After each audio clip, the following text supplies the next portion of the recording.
Good afternoon, good morning, good evening, wherever you are, guys. I hope you're having a really good day. Today's Sunday, which means it's build stream day. So yeah, we're going to be building a Primus today.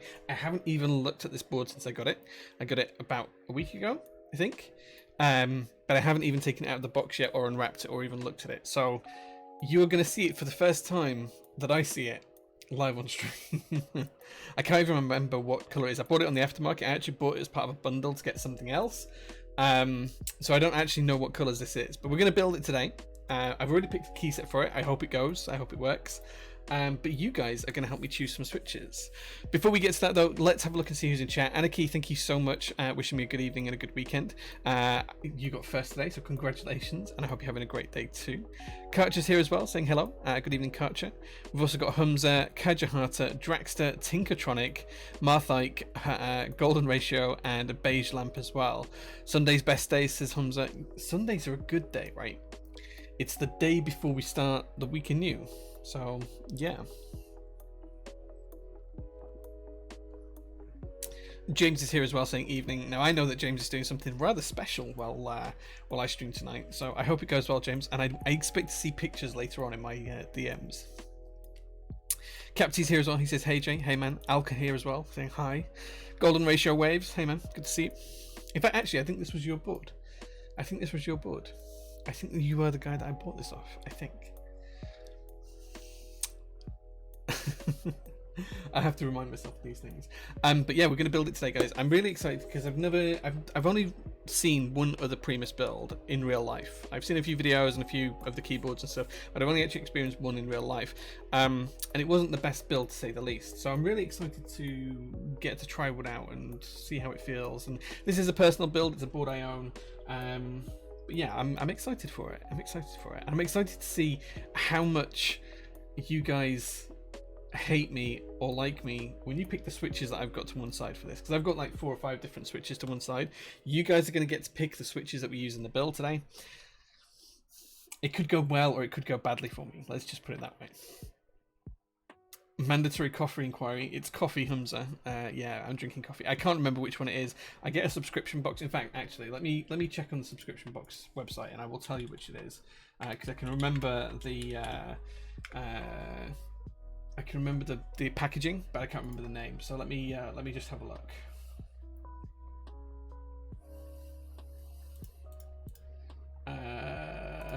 Let me see if I can find it. It's from Dog and Hat. Let me see if I can find it. April Coffee. No. All right, let me go on Dog and Hat's Instagram. Let me see if I can find it from there. I thought I'd find it on the website, but apparently not. So let me try it on their Insta if I can find them. Right. Okay. Found the Instagram. Let me see. Oh wait, do they not have it up? I don't think they have. I don't think they have the most recent list up. Oh wait, no, they do. They do. So this is. Hold on, I will send you the link. I'll share the link with you guys. So it's the middle one on the bottom row in this selection, the one with the purple box with the green writing on. That's the one I'm drinking. It's a Hugh Mountain Rapunga. That's what I'm drinking today. So there you go. Nice and easy. Took me a while, but I got there. Let's see who else is here. So we've got Beige Lamp as well. which roast today? There we go. The Laligator says evening. Hey man, good to see you. Try Workshop Coffee in the UK. Quite a nice offering. Yeah, I use Dog and Hat pretty much exclusively because it means I get to try like 3 different coffees each month. And like a kilogram of coffee, because I think I get 250 or 750 grams a month. Like just under a kilogram of coffee, that's enough for me for 1 month. That just about covers me.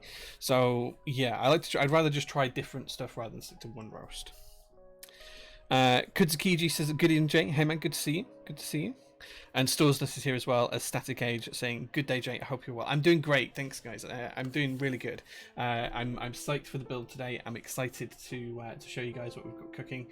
I do actually have some surprises as well. I have two things to share with you guys today. One is from Mechanisk, so I got like a little gift back from Mechanisk, a little care package from Mechanisk this week. So I'm going to open that and show you it. The second is something that I've arranged for Prototypist, and I'm going to share it with you guys because I've not really shared this much, and I've not really shown it on Insta or anything like that. So there is something else that I do want to share with you guys as well today. So we'll see.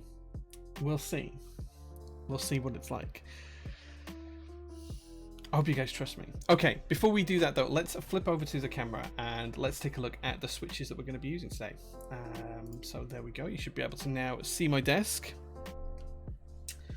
So the choices of switches today are going to be 4 choices. You can pick Anubis switches. These are a tactile designed by Mechs on Deck. Anubis switches. I'll put up a poll for it as well in a minute, so you guys can pick. We have some 1994 vintage blacks. We also have some H1s, and we also have some lilac linears. So those are the choices that we're going to have today, guys. I'm going to put a poll in a second, and you guys are going to be able to choose which ones we use today, which switches that's going to go in the build. Let me set that up.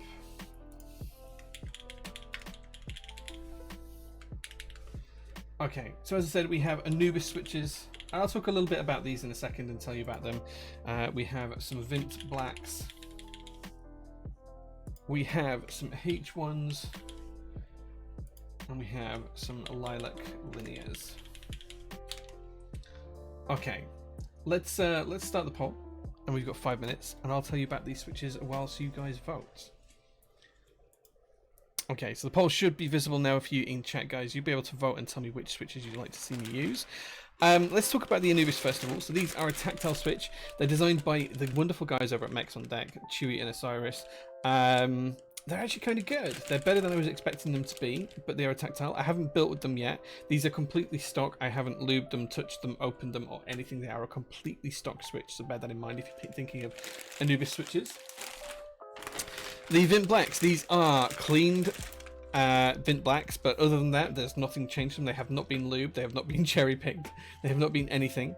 So these Vint blacks are completely stock, other than just being stripped down, cleaned, and then re-put back together. So we'll have to cherry pick them if we do pick these, and pick the smoothest that we can, and it'll probably need desoldering at some point, and these will need lubing. So that's if we pick those. The H1s, these are lubed. These have been lubed by Matt, the Pokemon kid here in the UK. They've been lubed with 205 grade 2. No films or anything like that, just stock switch, 205 grade 2, and that's it. And then also we have the lilac linears, and these have been lubed with Krytox 105 oil, again by the same guy, Matt, the Pokemon kid here in the UK. So those are the 5 choices. Those are the 5 choices. If you guys get to pick... What's 4 choices even? 4 choices. You guys get to pick which switches I use in the build today. So yeah, let's see what you guys vote on. Capti says, how is my back doing, Jay? I hope you're feeling better. My back is getting better. I still can't move around as freely as I'd like to be able to, and I'm still struggling with lifting things, but it's getting there slowly but surely. It's going to take some time, but we'll get there over the next couple of months, I think. The plan is to start some physiotherapy as soon as the pain is manageable, even when carrying small items. Like when I'm sat down, lifting a keyboard is okay, but if I was stood up to pick up a keyboard that we use here in the workshop, and like you guys have in the community as well, that hurts. That I can feel that pull, like a 2-3 kilogram weight in my hands is enough to start to pull my back, and yeah, it's not good. It's not good. So I can only really lift things if I'm sat down, and I can use like my elbows on the desk to support it, and I'm really helping my back rather than letting my back do all the lifting. So it's not ideal. It slows me down in the workshop a lot, but we're getting there slowly but surely. Okay, so having a look at the vote, about half the time is gone. Anubis switches seem to be winning, so it seems like you guys are going to pick these for me, the Anubis switches. You guys can vote multiple times if you fancy dropping bits or whatever, or chat points on it. You can vote multiple times if you want to do that. You don't have to, but we'll see. Apollo 1, thank you so much for the follow as well. I really appreciate that, man. And Unusual as well followed just before the stream, so thank you very much for that, guys. Thank you. Appreciate that.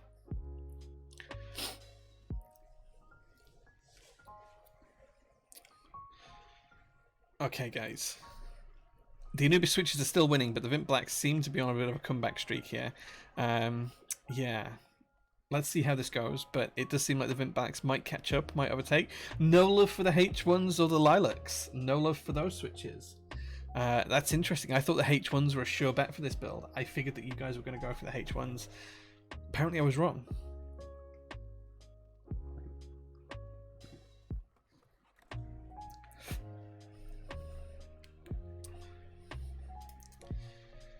I'm interested to know why you guys are picking the Anubis switches as well. Guys who voted, why did you pick what you did? Tell me why you picked the switch that you picked for me. What made you pick the H1s, that single, lone, solitary person? What made you pick the Vint Blacks? What made you pick the Anubis switches for this particular build? I want to know. Tell me, guys. Tell me. Beige Lamp says, a Thok. Capty says, Tactile Gang, rise up. I mean, the Tactile Gang is rising up. Like 15 people have voted on that. 16 people have voted for Anubis switches now. They're new and in vogue. What made you not pick Lilacs? Yeah, exactly. Why didn't you pick the Lilacs? Tactile Gang. You guys just wanted me to go Tactile, right? Anarchy says, a new switch and interesting seeing them in a build. That's fair. That's fair. They are completely stock as well. Space Cables, Space Ragan, thank you so much for the subscription, man. I appreciate that. Thank you so much, dude. That made my day. Thank you, guys. Thank you. Laligator says, being on Apple TV made me not vote at all. That's fair. That's completely fair. The vote's just about over. You've got about 10 seconds left, guys, if you want to get in. I'm Linear Gang at the moment, says Pork Sausage Thief, but I'm Tactile Curious. Interesting way of putting that. Interesting way of putting it. That's a pretty looking coffee you have. Thank you, man. I made this on my coffee machine in the workshop. Without coffee, I would cease to exist. I would cease to get any work done. So thank you for that, man. You liked the stock Anubis, I think, yesterday on Mech Stream, and I love the sound. Wait, I wasn't on Mech Stream yesterday, was I? I don't remember watching a stream yesterday. I don't remember watching a stream at all yesterday, but maybe I did. Maybe I did. Tactile Curious. Yeah, that's a great way of putting it. I haven't heard them unlooped. Interesting. Yeah, I'm kind of excited to see how these go. Right, okay, so you guys did not pick any of those, so they go on the floor, because one of the bags has just burst open and gone everywhere. Yay. Yay me. Wonderful. Right, okay, so we're going to build with the Anubis switches today. So I'll put these to one side, because before we start the build, I do want to show you a couple of things that I got in. The first thing I got in was this wonderful package from Mechanisk, the wonderful Leandrin over at Mechanisk. If you guys haven't checked out the Fiel or anything else, I'm not sponsored by him here on Prototypist, but do check him out, he makes good stuff. He sent me a nice little gift package over, a little care package, which has some cool things in it. So I thought I'd share it with you guys. The first thing is he sent me a WT60 H3 PCB. Now, you might recognize this logo. It was designed by Wilbur. You also might notice that it's hot swap. Pretty cool, right? What's even cooler is this is fixed ISO. There is no ANSI on this PCB. This is a fixed ISO Wilbur PCB. It's like this was made for me. It's like, yeah, it's like Wilbur designed this PCB just for me almost. But yeah, so we have a fully fixed ISO. Look at this, guys. Look at this. Fully fixed ISO. There's the stabilizer. There's the switch. ISO hot swap PCB. How cool is that? How cool is that? Alka says, okay, maybe that wasn't you. Stolzen says, thinks it was Brian on the Top Rock account. It may have been Brian on the Top Rock account. We do share the Top Rock account between us. So yeah, sometimes it could be one of us. Sometimes it might be both of us. You never know. You never know. Apollo says, just got me an NK Oblivion. Would love to get the keycaps too, but that weight. Yeah, the GMK keycap weight is a bit of a pain, but I mean, it's usually worth it when they turn up, right? That's usually the thing. That's usually the thing. Aniki said, would be better if the price wasn't $199 to order from him. What's that for? Is that for, oh, do you have to spend that amount to get from Mechanisk? Yeah, I think you do. Yeah, that makes sense. The king of ISO. I am not the king of ISO. That is not the way to describe me.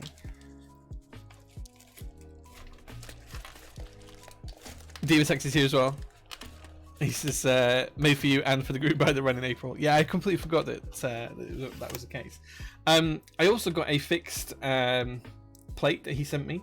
Now this is cool, but I make these myself, so this isn't a huge benefit of me, but it's cool because it's fixed directly to the plate, and it's actually got some slightly thinner cuts than I would do here, so it's really interesting on the gaps between the switches and the stabilizers. I wouldn't make them that thin, I'd make them slightly thicker, so it's interesting to see how that's all going to fit and tie together. The other thing is it is full caps lock, there is no stepped caps, which is the one downside to this PCB. It is full caps lock only, there is no stepped caps, but we live and learn, and it does mean that we can have a Wilbur fixed PCB. I think that's pretty good. That's pretty good. As well as that, I also got some more things. Leandra was kind enough to send me some stabilizers, and some stabilizers, and some stabilizers, and some stabilizers. I think that was it. Just 4 sets. Oh no! And some stabilizers. There you go. So he was kind enough to send me 5 sets of his wonderful ultramarine stabilizers as well. These are version 2, so these are the new Duroc V2 clip-ins at the front. So yeah, that was really nice of the Android to send that over. Very, very nice of him. Laligator says designed for you and me. That may be the case, but I feel like it makes me a very happy chap. Okay. Unusual says, are you in any GMK group buys right now? Define in, because as a vendor, a lot. As a consumer, a lot. It really depends on whether you mean me as a vendor or me as a consumer. The answer's still a lot, but yeah. Let me know which way around you meant, because it does change which ones. They are Duroc stabs, yeah, Alka. They are the same as Duroc V2s, but they are the Ultramarine colorway from Mechanisk.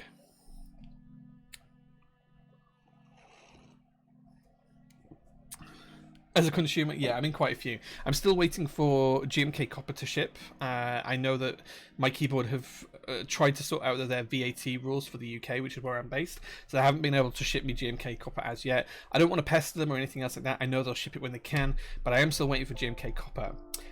In terms of other GMK sets that I'm waiting for that I've joined personally, there is quite a few. I've just joined Oblivion myself. I actually bought it through my own store. What else have I joined recently? I joined Hazakura because I really like the pink tones. I joined Patissiere from Agila because I really, really like the colorway. I joined Striker R2 from Zambamon because who wouldn't like Striker R2? I also joined, oh gosh, what's it called? Dual Shot Round 2 from Dixie Mech, or Omnitype. Omnitype, he's Omnitype now, not Dixie. From Omnitype. And also, just this last month, I also joined Symbiote as well. So that's a few. There are more as well that I'm waiting for. I think I'm still waiting for Perestroika, Yugo, and a few others as well. There's quite a few that I did join historically that haven't shipped yet. So yeah, I'm in quite a lot of group buys. I think I'm waiting on something like 20 or 30 GMK sets personally, something like that. Okay, let's catch up with chat, see what you guys are talking about. B Park says, what's up everybody? The sky is up. Space is also up and down and all around. What top down cam do you use? It's so sharp. I use the same camera for both face cam and overhead cam, and you can see that by doing the command gear. There you go, that's the details of what I use. Well, Pork Sausage Steve, you may be interested to know that DualShock will be coming to my site as a pre-order late next week. There's about 10 keycap sets that are going to come to pre-orders late next week. DualShock might just be one of those. Maker Mods here is wanted to hop on to say, Jay, you're the freaking go. Oh, thanks, man. Thank you. I think you messaged me on Insta, right? We chatted on Insta like earlier on today, yesterday, something like that, I think. But thank you very much for being here, man. Super hyped for the JO2 Blackout Edition. And thanks for the info. Okay, well, yeah. JO2 Blackout is happening soon. We're just waiting on final prototypes and some quotes. And then we'll sort out some dates for the group buy. But yeah, it's going to happen pretty soon. James has made some revisions to the JO2 to accommodate it. I'm pretty excited for them.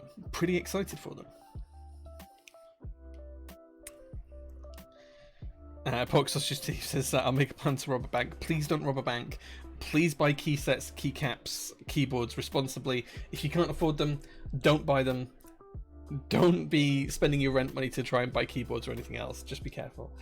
Crash is here saying hello, Jay. Hello, everyone. Hey, man. Good to see you. Thank you very much for being here, Crash. Okay. Okay, so now we've done that, the next thing I want to show you guys before we get on with the build is something that I've arranged for Prototypist, which is just behind me, and it's just here in this bag here. Now, before I bring this on camera, I'm going to show you, like, here. This is something that I arranged for Prototypist for JO1 buyers mainly. It's kind of been a little bit secret. It's not something I've really overly announced, but this is something that's going to go to JO1 buyers. Now, I've actually ordered 1,000 of these. I only have 500 in my hand, but I do have another bag exactly the same size as this. Any of you guess what it is? Any of you know what it might be? Before I show it on screen.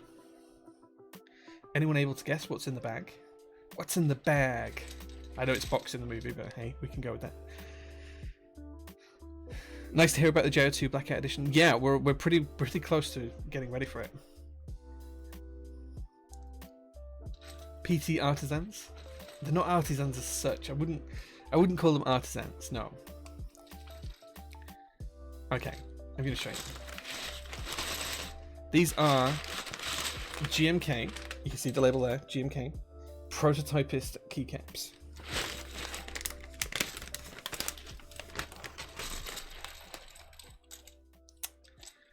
Here you go. These are full GMK double shot keycaps in WS2 with an N7 shot with the PT logo on. How cool are they? Prototypist keycaps. Just the little PT logo that we use as our favicon and on a few different bits and pieces. But yeah, like, it's just cool now that I can have. These are all row 1. There is some others on the way in different colours. I say on the way, like, you know what GMK's timescales are like at the minute. You would not believe how long ago I had to order these to get them.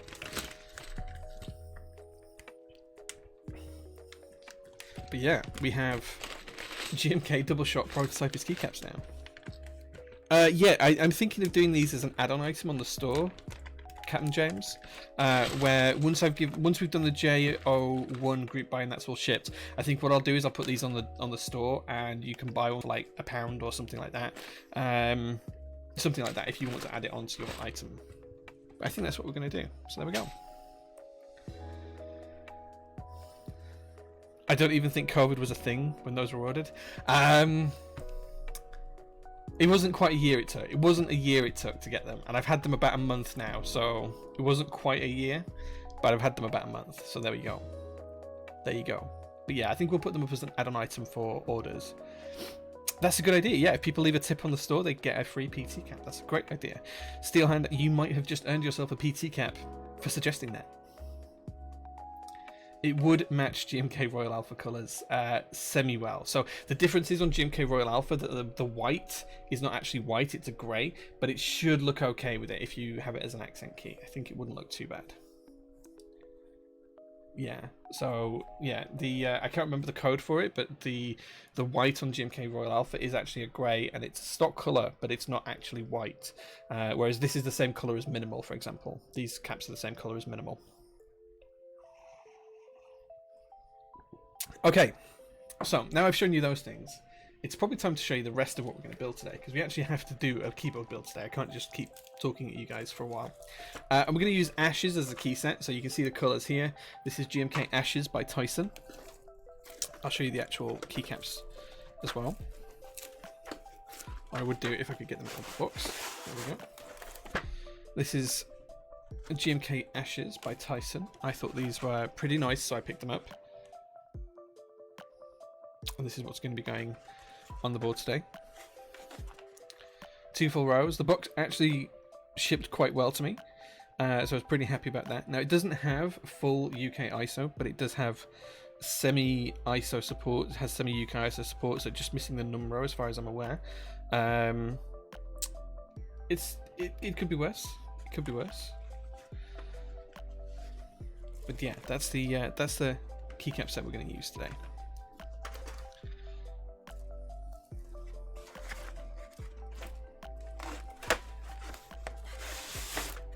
James is 5 switches short for a build. Man, that sucks. I can send you some switches if you need them though, dude. Okay, now we've done that, it's time to show you the board that we're going to do today. So the board actually comes in two boxes. It comes in a keyboard box, which we'll open in a second, and it also comes with an accessories box. So let's show you what's in the accessories box first, guys. First of all, you get a sheet of paper with a QR code to download a user manual on how to assemble a keyboard. I don't think we'll need that, but we'll keep it to one hand just in case. Then we have some nice bubble wrap. We have a packet of gaskets and screws, including some Allen keys and some LEDs as well, which is interesting. As well as that, we also have a packet here that we'll open in a second, and another packet here, which is the same, so we'll only open one. We also have a plethora of plates. So we have what looks to be an aluminium plate, anodized dark grey. We also have some foam as well, which we'll be using between the keycaps and the PCB. So we'll take a look at that in a second. And we have a brass plate too. So you guys can pick in a minute which of the two plates we use. I will set up a poll for you guys to be able to do that. And then we also have a Primus core to be assembled by the owner. So we'll open that when we get to the end of the build. James says it's okay, he just has to lube more. I see. Alu, no foam please. Oof, well, we're going to vote on it in a second. We're going to do two votes. So the first vote is going to be for the plate material that we're going to use. So let me set up a vote here, guys, and you can pick.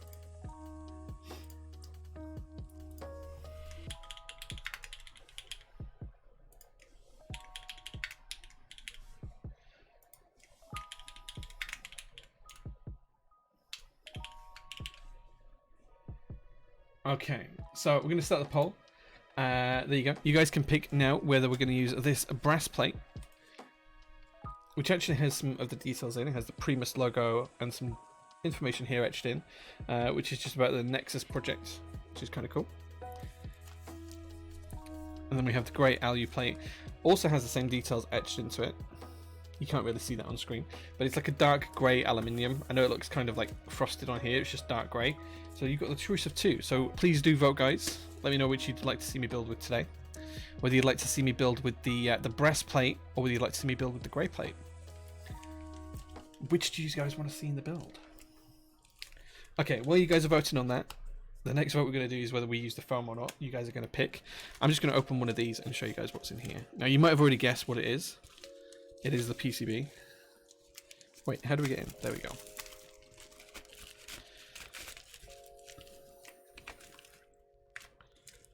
Okay, there we go.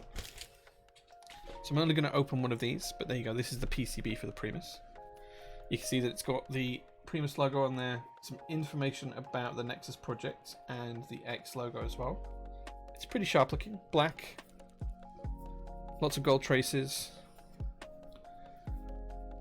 It's pretty interesting.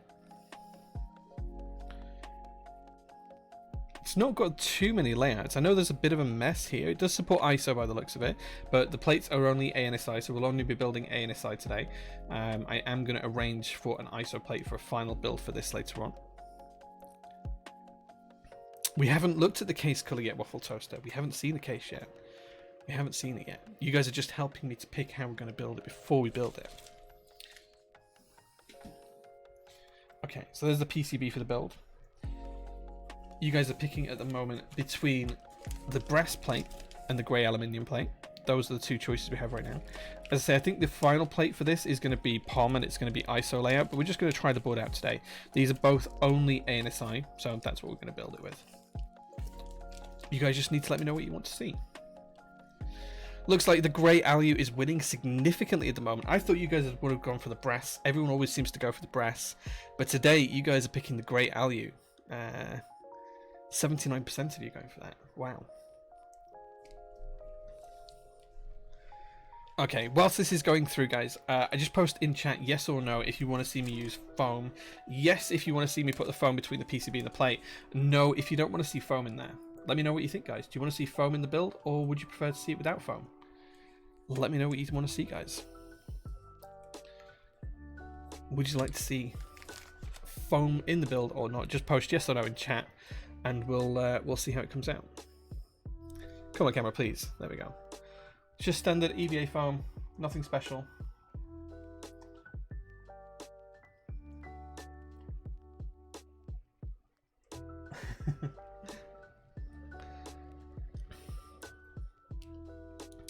Grey Alu and tactiles with foam, says Golden Ratio. Let's see what people vote for.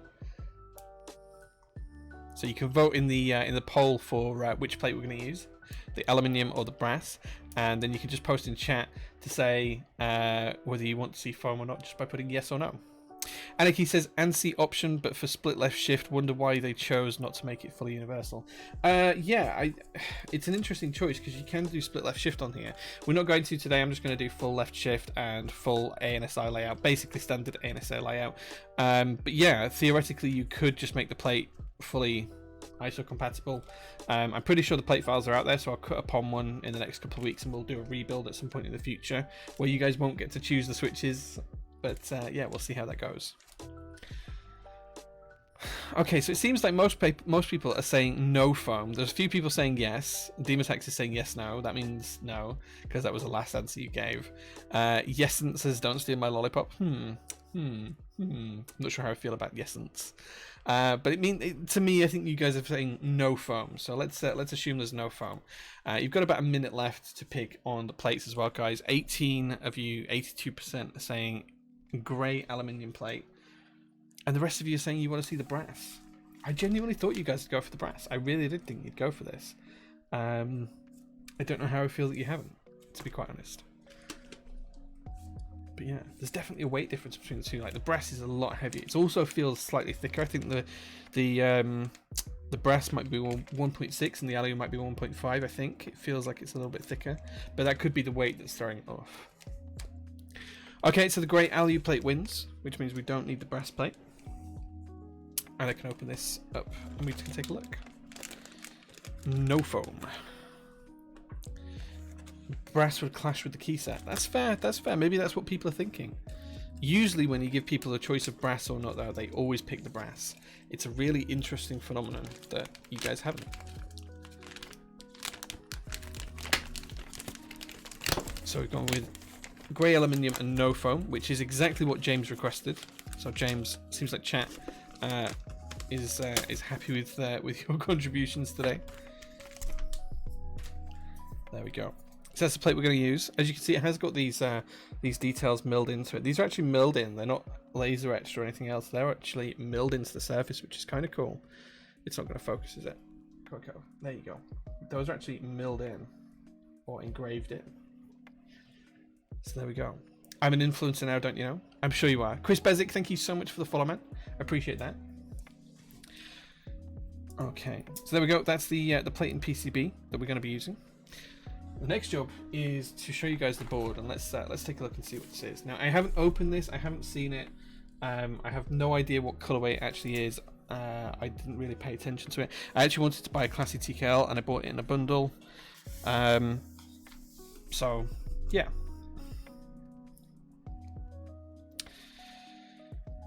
We are just trolls with taste. Nice. Gotta love it. Anarchy says, must have been a fine bit to mill those details into the plate. Yeah, Chris Bezic, thank you so much for the subscription, man. Thank you so much. He says, shut up and take Amazon's money. Well, I'm not going to shut up, but I will take Amazon's money. Thank you very much for that. Subscribe for 2 months. Thank you, dude. Thank you. Crash says, I voted Alu and foam to compare to how I built my 7V. Do people see the Primus and the 7V as comparable?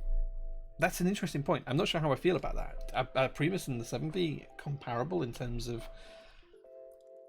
their hierarchy within the keyboard community? It's interesting. Interesting. Okay, so let's take a look at the board itself. As I say, I don't know what color this is. I think the only person who knows what color this is probably Golden Ratio in chat. I should call you Fee and not Golden Ratio. Just as an aside. Okay. So first things first, look at this packaging. This reminds me of the old Zeal packaging. I don't know if you guys ever saw it, but this reminds me of the Zeal and Wilbur collaboration on the Zephyr packaging. It's slightly different, but it does remind me of that. Also reminds me of the Matrix board's packaging as well, especially with this bit on top here. But let's take a look inside. We have a nice bit of foam protecting the board. And then we have the board, but this is all wrapped up, so I'm going to have to take it out and show you. And that's it. The pretty box just holds those bits. Everything else is in the accessories box, which I've already shown you. So there we go.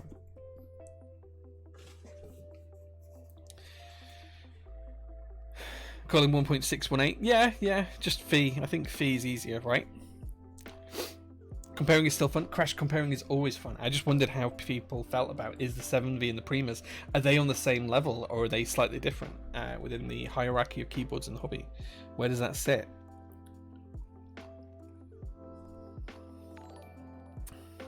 Dang Dynasty, thank you so much for the subscription. He says, hi Jay. Subscribed with a 2-month streak. Thank you so much. Thank you. Oh, that means so much to me. Thank you so much. I bought one and not the other, so that's where I sit. Nice. Nice. Look at the coffee art. Dude, like, I get 1 out of 10 good coffee art. Like, this looked better before I started drinking it, but yeah, I get like 1 out of 10 that looks good. I'm not a barista with any skill. Like, I struggle to get them to look reasonable. Okay. Let's take a look at the board then. So the board is wrapped up. I haven't unpacked it. I haven't taken a look at it. This is as it came to me. You guys, oh gosh, it's heavy. You guys are seeing this the same time live as I'm seeing it. Okay.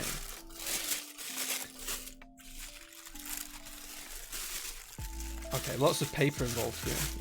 Let's see. I do like some good packing paper. Ooh, there's the board already. It was quicker than I was expecting it to be. Oh wow. Okay. So this is the board, guys. This is a grey board with a white internal piece. That's like an E-white. Oh wow, look at this. It's stainless steel on the bottom. There you go, guys. Stainless steel base.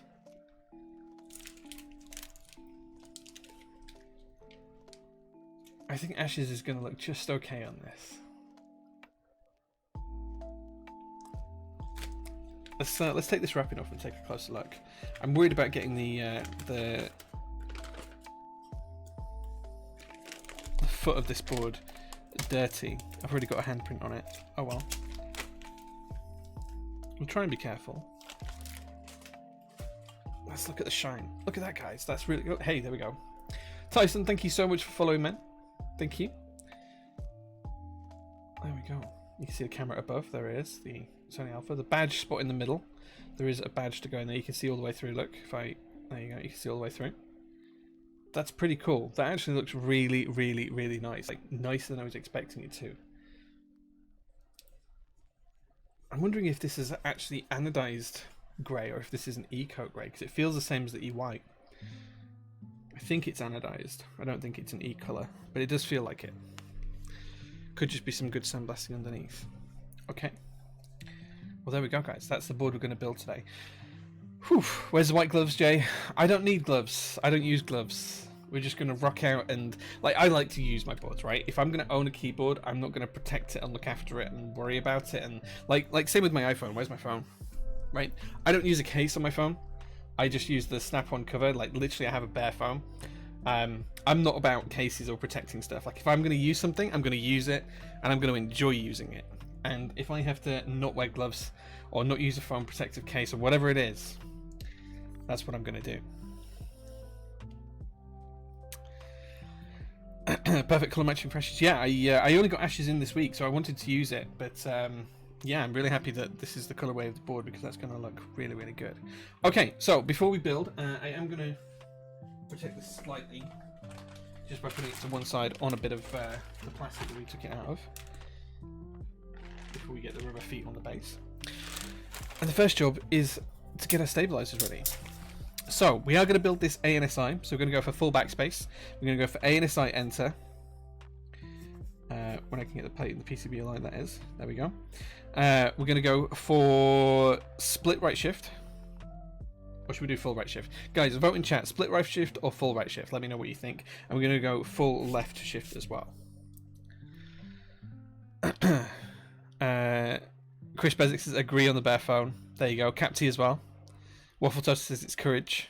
Thanks, man. Why even choose phone? Why even choose phone case cover when some £2 Amazon plastic job gets stuck on it? What I say to my wife. Like I just used the phone case that it came with. Like I just got this snap-on case and that's it. Like for my bank cards, and that just works for me. But I don't really look after it. I chuck it in the car and all sorts. Split, full, split, split, split, split, split. Okay, most people say split, so we'll split the shift. Okay, nice and simple. Right, stabilizers.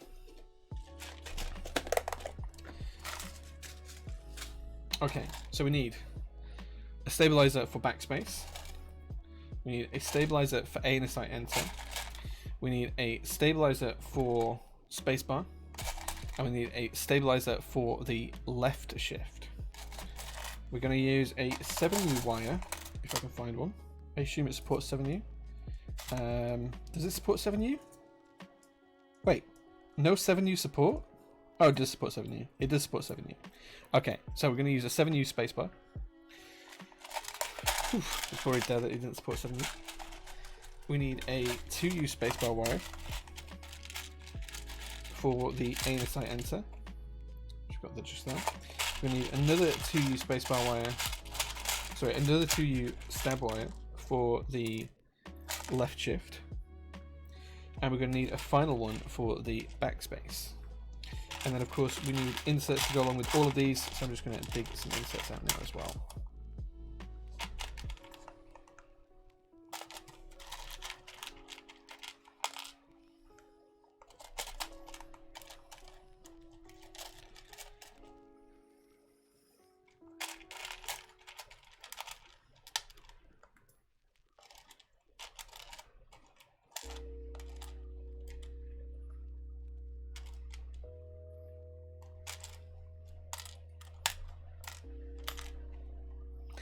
And there we go. That should be all we need from there. Okay. So we're going to lube these as we go. And guys, if you don't lube my way, that's fine. You can lube any which way you like. Okay, so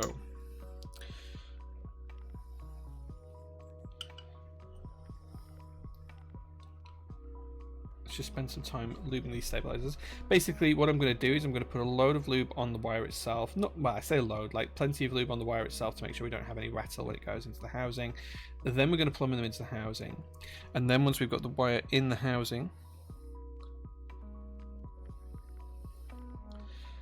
we're going to just lube the slider rails as well.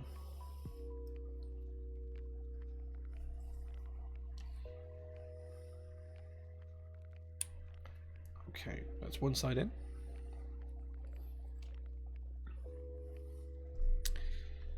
Left shift and replace pipe with backspace. Oh, you mean do like a HHKB style backspace? We could maybe do that. We'll see. Like the final form for this keyboard will be UK ISO, but like just for now, I just wanted to get it built and try it out and see how it comes out.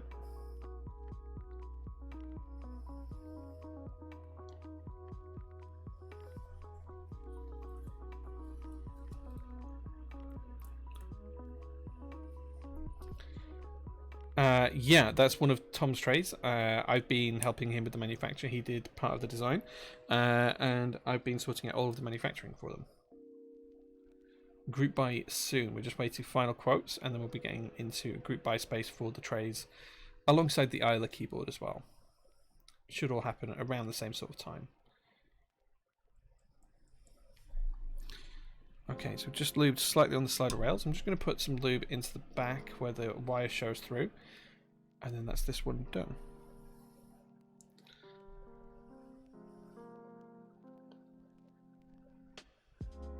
There we go. It's one done. We're now going to move on to the others. And we're just going to repeat the process until we've got all of the stabilizers lubed.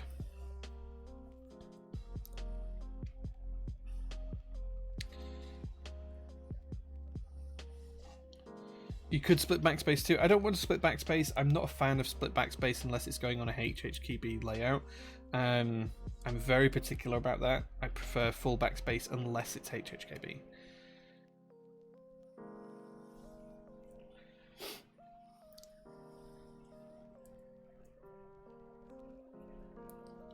Is this Tyson of Tyson? Is this Tyson of GMK Ash's fame that we're using today?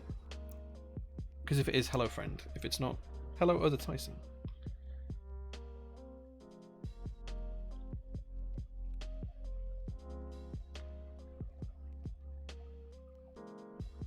You're not Cerakote Tyson. I never mentioned Cerakote Tyson. Split backspace only on HHKB. I'm just really particular about that. Like, I don't mind people using split backspace, of course. You guys use whatever you're comfortable with. But my preference is to not use split backspace unless I'm doing a HHKB build. Are you Jim K. Ash's Tyson? Jim K. Deepwell Tyson?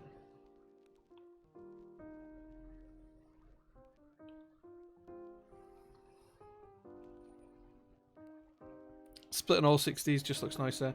Well, good job this isn't a 60 then, right? Good job this is not a 60% keyboard. You're a rando. Okay, cool. That's fine. Randos are allowed.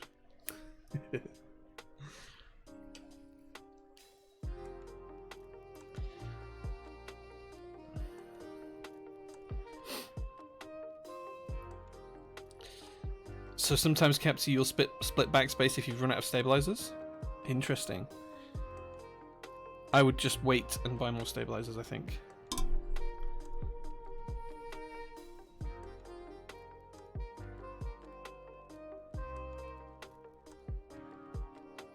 Okay, that's the second one done. Time to move on to the third.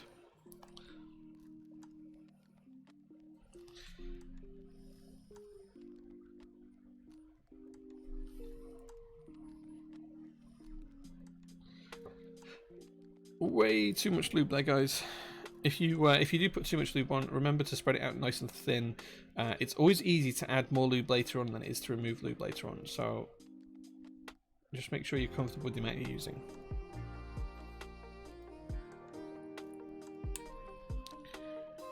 What are the 3D printers in the bottom right for? They're my 3D printers that are live in the workshop right now. You're seeing a live feed video.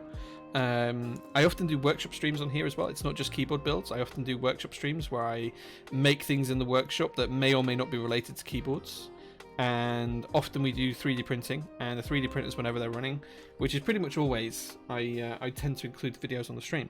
Right now they're making some stem tweezers, so if you're lubing switches, they're to hold the stems in place whilst you lube them. And that's what's happening on the top printer, and on the bottom one it's actually 3D printing some switch openers. The reason it's printing them is because I give them away for free in any switch order that's in stock through my store. So if you buy some switches in stock through my store, you get some free 3D printed goodies wherever I've got any printed.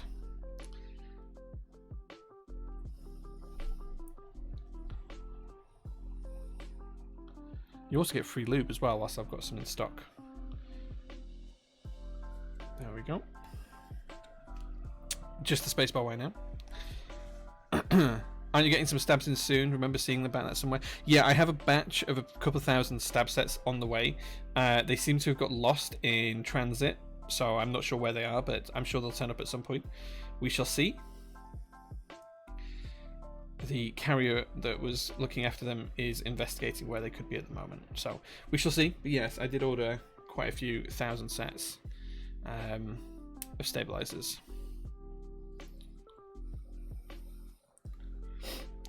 Any news on the Argyle? Yeah, we're just waiting for final quotes from the manufacturer, and that'll be going to group buy pretty soon, I think.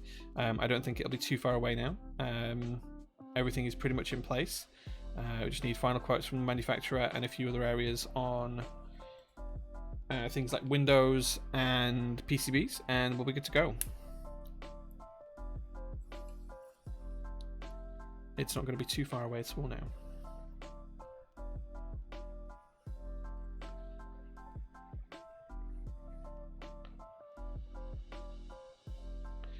Did I CAD them myself? So the stem holders, yes, I did the CAD design for those myself. They're my rendition of another version that's out there that exists already. The switch openers were actually designed by a friend of mine. I approached him a couple of weeks ago when I saw the design, asked if I could use them. He agreed, which was really nice of him. So those are all there.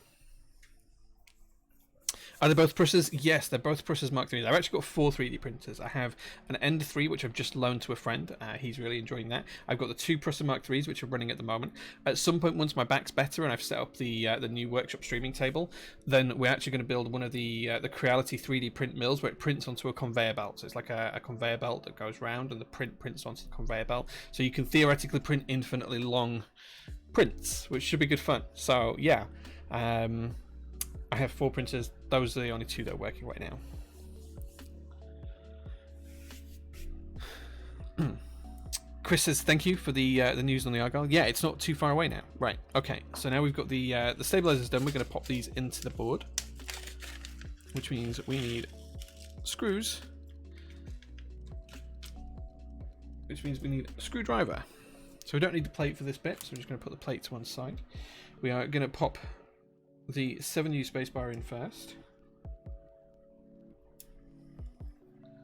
and then once this is popped in place, we're just going to screw that down nice and neatly. There we go.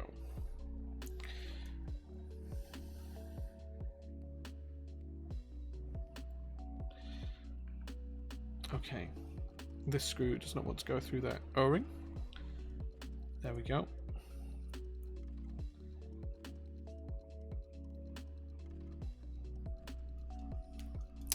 Captain James says, I decided to upgrade to the Mark 3S Plus from my Ender 3. You definitely helped convince me. The print quality is insane compared to the Ender 3. Like, yeah, like when I changed from the Ender 3 to the Prussas, I was kind of skeptical that they would be as good as they are. But man, I've been blown away by them. Like, I would recommend it to anyone. Like, within a month of getting the first one up and running, I bought a second one, which is why I have 2. Okay, that's our spacebar stabilizer installed. Next, we're going to do our backspace stabilizer. And usually these are south facing.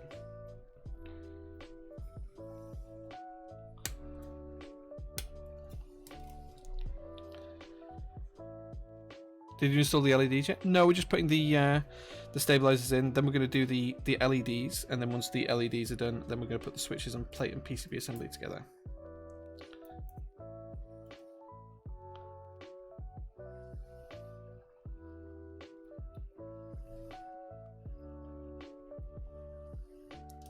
Remember, when tightening these screws, guys, you just want to go until it's finger tight and then just do a quarter turn more. We're not trying to crush the PCB on these kind of things. We're just trying to get it in there nice and firmly to hold the stabilizer in place. You're not trying to crush the PCB. So please just be gentle when you're screwing the stabilizers. I have had builds I've had to repair in the past where people have just absolutely screwed the stabilizer in so hard that it's just damaged things on the board. Usually it damages the stabilizer first, but I have seen it damage the circuit board as well. Okay, now we're going to pop our ANSI enter in place.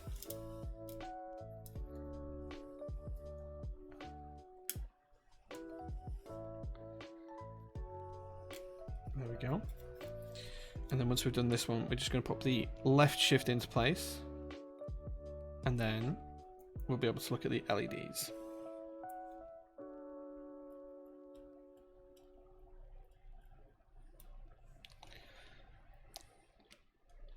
Do freebies come with group buys? No, not unless they're requested. So usually the freebies are only reserved for in stock. You get yourself some nano splits. Nice, yeah. So usually I don't ship freebies with group buys, mainly because when a group buy comes in, there's just so many orders, and I might not have enough stuff 3D printed ready for them. So yeah, so I don't generally do it for group buys. It's just for in stock orders. Okay, and now we're going to put the stabilizer in for left shift. Again, this is a south-facing stabilizer. There we go.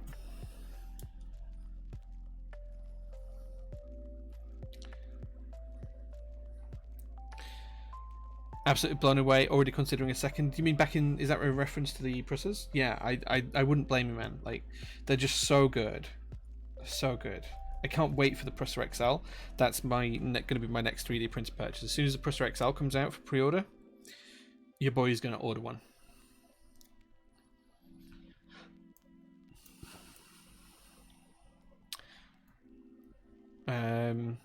Wait. Can I confirm what? Sorry.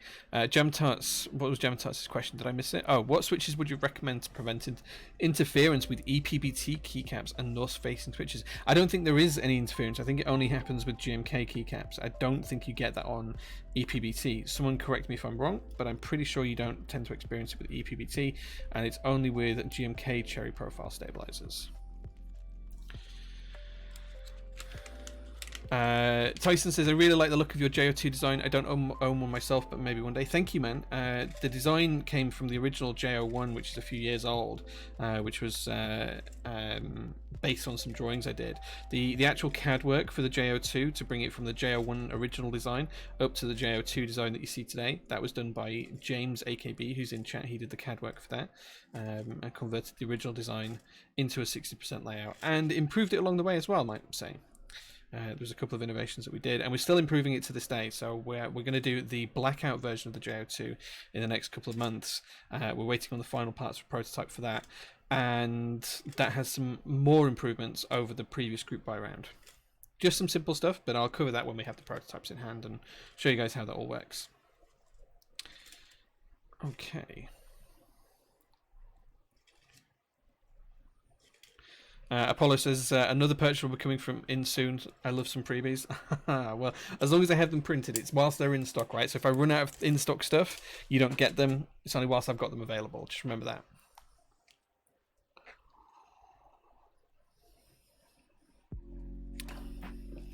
That's the only reason I haven't bought a second Mark III yet.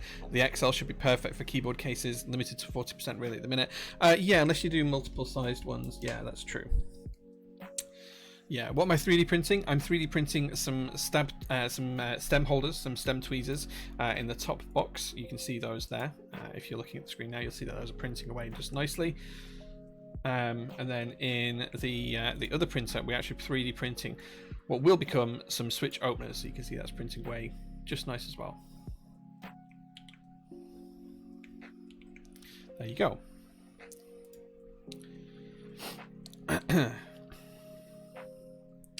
I was told by someone on Reddit that they're thick, so they cause interference. Really opened up the eyeing up the EPBT Dreamscape. Yeah, it's not got long left on it, so if you're going to join it soon, dude. That's what I would recommend. Right, okay, so now we've done that, the next thing to do is to take a look at the LEDs. So we do get provided LEDs for this build. They are here. And they do fit through the plate assembly. So we don't need those just yet, which are the gaskets. We don't need the screws just yet because all the screws should be in the board. We do need the LEDs, and I believe we also need these 3 small POM parts as well. Now I'm going to get up the build guide just to check how this all goes together. Wait, there's only 2 of those. Should there be 3? Should there be 3 of those? It may be that we're missing one of these little round POM diffuser pieces. Let's get up the build guide and take a look. What was the web address for it? Okay.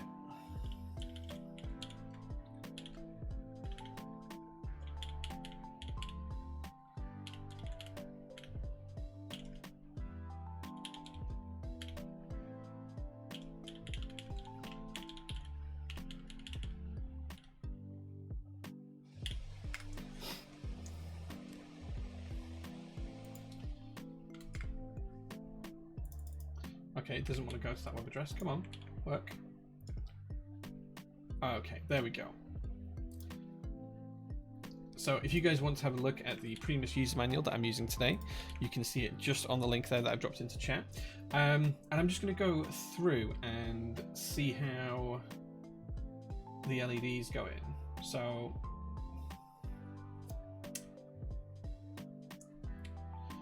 the indicator LEDs to the Primus PCB. Nice. Yeah, okay. It doesn't show you how high or how low to put them. Great.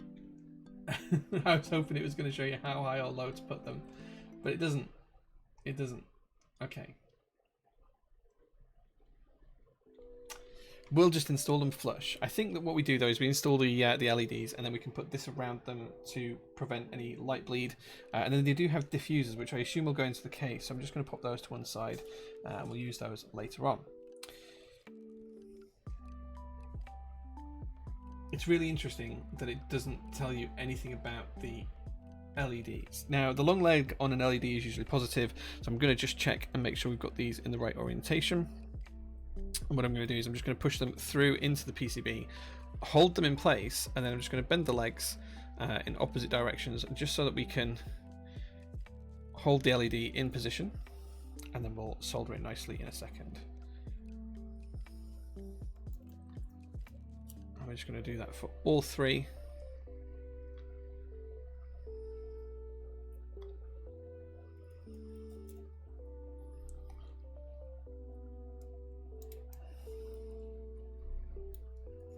I hope if I got them the right way around.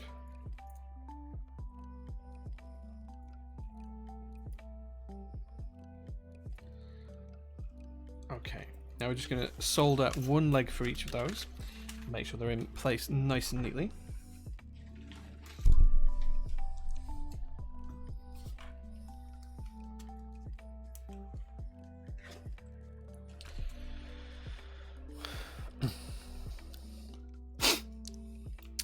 DJ Bruno says, nice. I 3D printed my loop station switch opener when I built my Tofu 65, saved me a few pounds. Yeah, I give those switch openers free away with anyone who buys switches. If you buy switches from me, you get a free switch opener. Makes sense, right?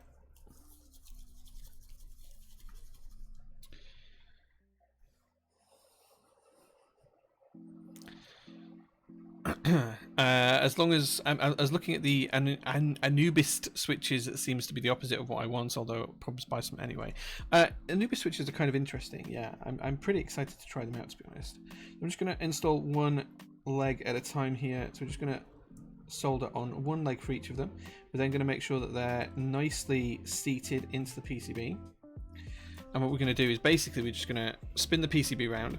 We're going to hold onto the LED and put it into the hole correctly in the correct orientation. We're going to reheat that solder, and then we're going to let it go. And that's just going to make sure that everything is nice and flush.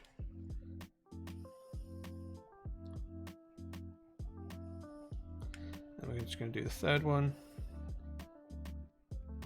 Okay.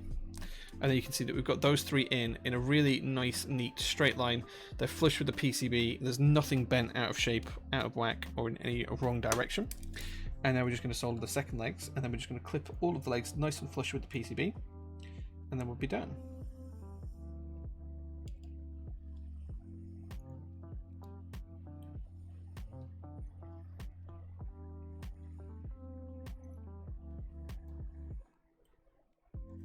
Okay, that should be us done for those.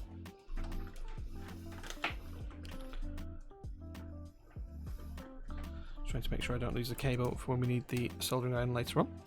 Okay, now we're going to cut flush all of these legs, all of the pins, and then we'll have three nicely installed, nice and flush LEDs.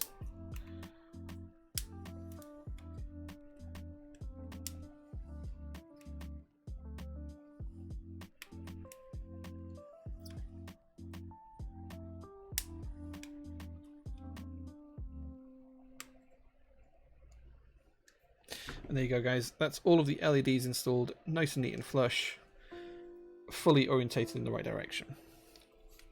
Next thing we're going to do is I'm just going to put this on and cover those up as well. Need to sign off and get some sleep. Good night, man. Thank you very much for being here.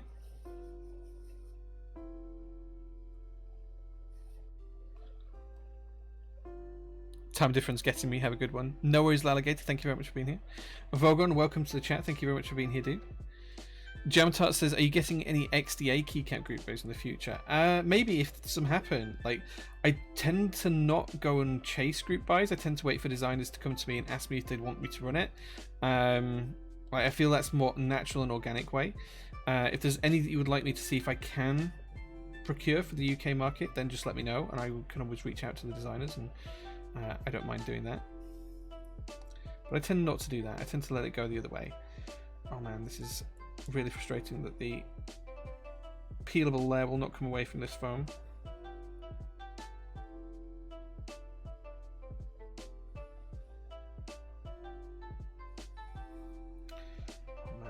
frustrating me.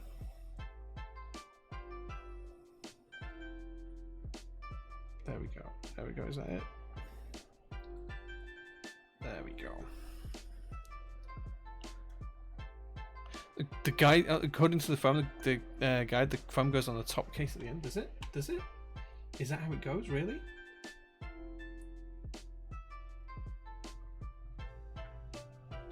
I'm scrolling through the guide now.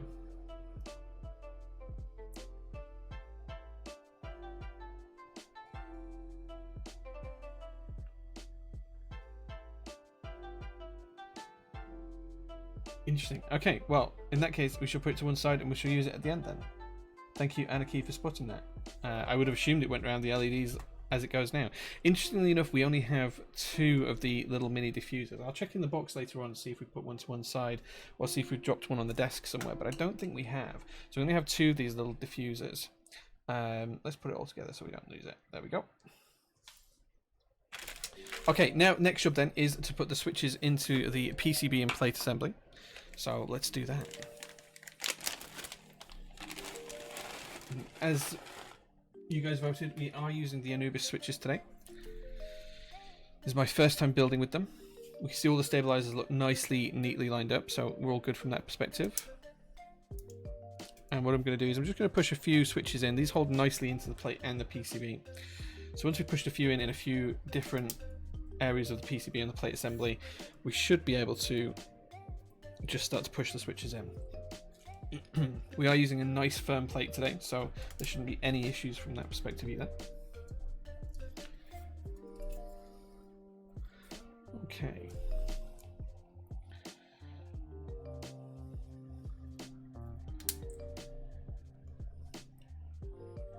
There we go. Where should we go here? We're going to go split shift here, so let's put one in the split shift space. Wait, that's not the split shift space. I thought that looked wrong when I put it in there. Let's retrieve that switch if we can. Come on.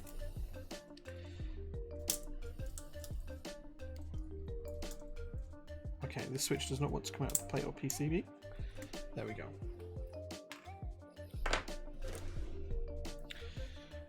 Let's get it in the right spot this time. There we go.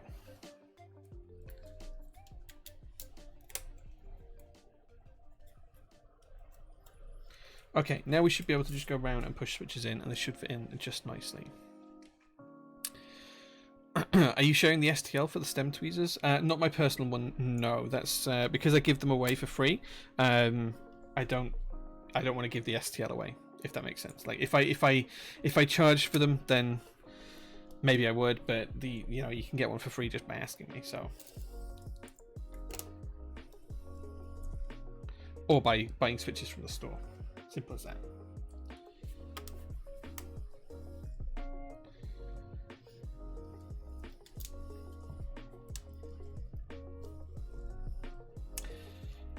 Okay, so we should be able to just now push the switches in anywhere we need to.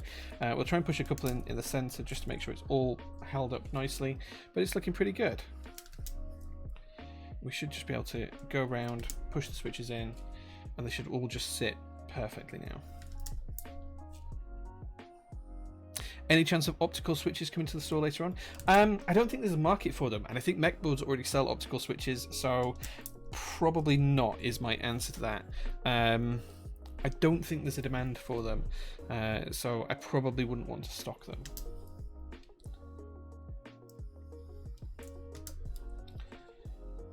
As a vendor that's trying to invest as much capital as possible into making sure that group buys happen smoothly, holding something in stock that's not going to sell for a long period of time isn't something I want to do. So yeah, probably not going to hold them there. Lex, thank you so much for the follow. Tyson here as well. Thank you for your follow when you followed as well a little while ago. We're going to go for stepped caps lock today because stepped caps lock is best. Everyone who uses caps lock knows that stepped caps is the best key.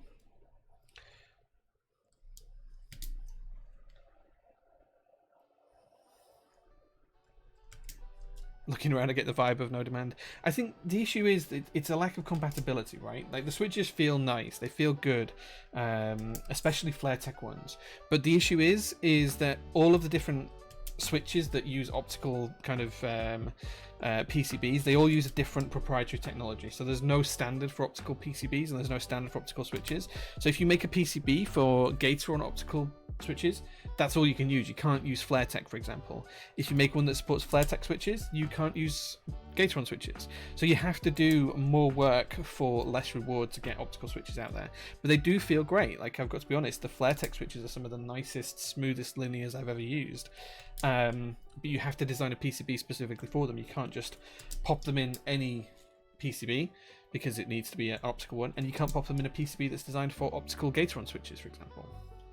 So it's a little bit of a dilemma, and I think it probably is the future for switches. I think that's where we'll end up. I think we just need a good solid standard that everyone can design to. When will there be another round of DCS Nightfall? I'm not sure, to be honest. I'm not sure. I'm sure it'll happen again at some point soon. What do I do other than keyboard stuff? I do a lot of maker streams, so I am going to be doing a stream in the near future where all of this office is going to be redecorated. I'm going to be using some Acu panels, and I'm going to stream my renovation to this room. This is 500 square feet of this room. I'm just in one tiny little back corner of it, but it's going to be it's the headquarters for Prototypers keyboards, right? So it's got to look nice. So I'm going to be redoing all of this. I'm then going to do another stream where I create a new sign. So I have a sign on the wall here. You can see it on my Instagram page, but that I made myself, but I'm gonna replace that with a new sign that I'm gonna make, and I'm gonna do a stream where I make that sign.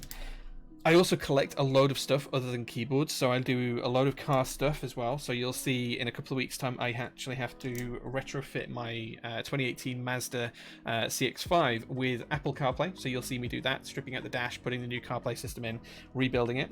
I also collect classic cars too, so I have quite a few classic cars. So I have one that's on a ship at the minute that's being imported. When that arrives, there's going to be some streams where I do some stuff to that. There's my little blue Datsun truck as well that needs some work doing to it, such as a kingpin rebuild, so I'm going to stream doing that at some point. I also have a load of stuff that I collect, like Pogs. So if you guys remember Pogs, milk cap slammers, I actually have a full selection here as well. So what I'm going to do is I'm going to actually create, so I have all of the original series of these, like series 1, 2, and 3. I'm going to create some frames and cut them on the laser cutter and show you guys how I make display cabinets and things for things. But at the same time, we're actually going to unbox all of this. This is a full retail box of the series 1 Pogs. And we're going to see if we can get the whole set out of this series 1 box. Like, this has got full unopened packs in here, 60 packs, and we're going to see if we can get a full set of Pogs out of it. As well as that, I also really like watches, and we're going to do a stream where we're going to build a DIY watch at some point soon as well. That's up and coming in the near future. So that's basically, we're going to take the mechanism, we're going to build up the whole case, the mechanism inside, and all of that kind of stuff. It's going to be really cool and fun. And of course, there's also the mobile stream desk that I'm in the process of making, but I just need to wait for my back to heal a little bit more before I can stream that.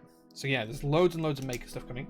Still going to be doing keyboard build streams. The idea is to do 3 different streams a week: Tuesdays, Thursdays, and Sundays, with at least one of those dedicated to keyboards, and at least one of them dedicated each week to like just general maker stuff. So yeah, lots of stuff coming.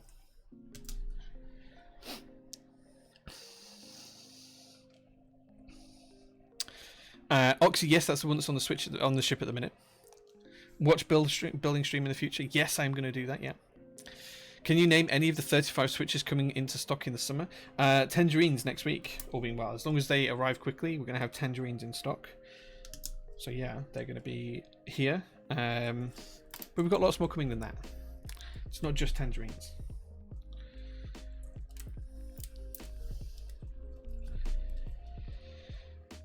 We also have Lavender's back later on as well. But we've also got Neapolitan switches and all sorts of other stuff too. Right, okay, before we go any further, I am going to just check the bottom row on the keyboard, make sure that we're actually doing this in the right way. So to do that, I actually need to take the keyboard case apart and get the top case, and then we can see where we need to put the rest of the switches for this build. The main reason for that is because this is a wing keyless top. So as you can see, I don't want to put a switch there, but I want to make sure that we're able to do the bottom row correctly. So we are now going to take apart the board before we put the rest of the switches in. I think I need a hex driver, so I'm just going to grab what I think I need. Nope. That's too big. That's one size too big. It was two sizes too big.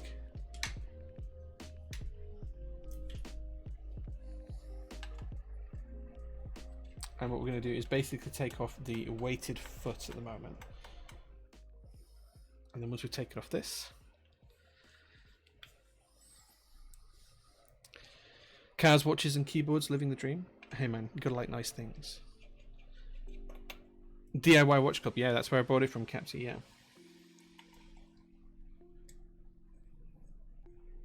I don't like that screw, it's so close to the case. There's a slammer in each pack of those Pogs collect. So every pack has a single slammer in it, and I think it has 5 or 6 milk caps.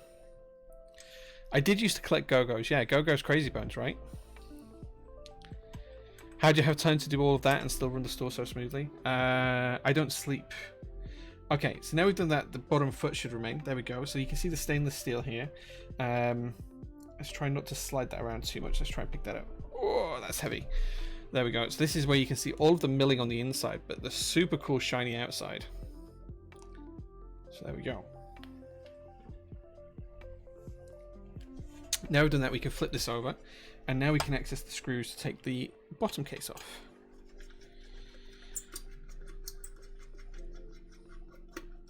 Do you have a YouTube channel for stuff? Yeah, it's just J Prototypist. You can get that there.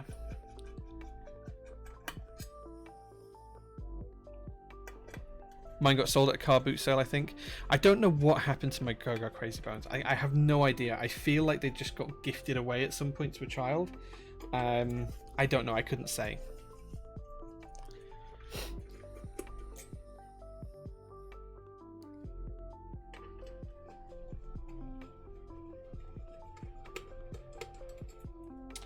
Okay, I must say that the keyboard is very nicely designed. There's some really cool tricks and tips in here on how to put the keyboard together and how to build it. I'm pretty impressed with it.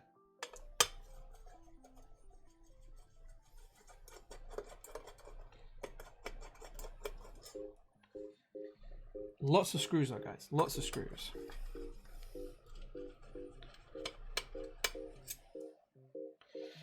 Right, okay, so now we've done that, we can take this off here. What I will say as well is there's some really interesting ways that this has been machined. There we go. So you can see here that this part has some milling marks in it. I'm not sure if they're going to show on camera. There's some milling marks in this part. Now this is covered up by the stainless base. But it's interesting how this has a different surface finish to this, because they clearly know that this isn't a customer facing area, so it's not quite as nicely finished. So there's definitely some mill marks in here. It's really difficult to show them on camera. I'm not sure if I get the if can you see those just there, those little round circles just there, just here at the end of my thumb, all down this line here. Now it's interesting that they haven't finished this as nicely as they finished that. It's kind of like a really interesting design choice, but I can completely understand why. Okay, so now we've done that, we can pop the base back over with the other base, so we can gently lower the two together, just like so. The next job is to work out where we're going to put the... So I appreciate we don't have our gaskets in, but what we're using this for is basically just alignment to make sure that we can put the switches in that we want to put in where we want to put them in. So let's just weight that up just like so. There we go. And now we can see where everything needs to go, and we can cheat and grab some keycaps, and we can see how this is all going to go together, because we need a 1.5U, a 1.5U, a 7U, and I think that's going to be a 1.5U as well. So let's take a look and see what we can do. Jumped out saying, what's my favorite keyboard size? I don't really have one. I know this might sound like a cop-out answer, but I genuinely don't really have one.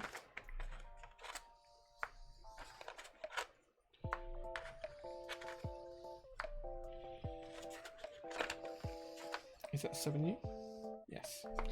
There we go. Okay, so that should give us what we need to get the switches in place. And And now I'm going to put the keycaps back away.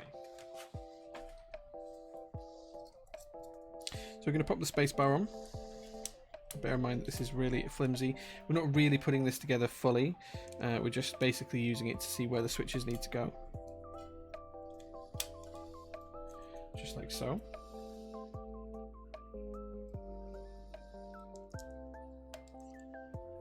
And this means we're just not going to make a mistake when it comes to aligning the switches and putting them in the wrong holes, for example. So we're just using the it's not really a cheat, but it's just a guide. So now we know that that's where those switches need to sit. We don't need the top case anymore. We've already aligned everything. Put the top case back with the build, and that just shows us where these switches need to go. So we're going to make sure that those are properly seated in the PCB, and then we're going to remove the keycaps.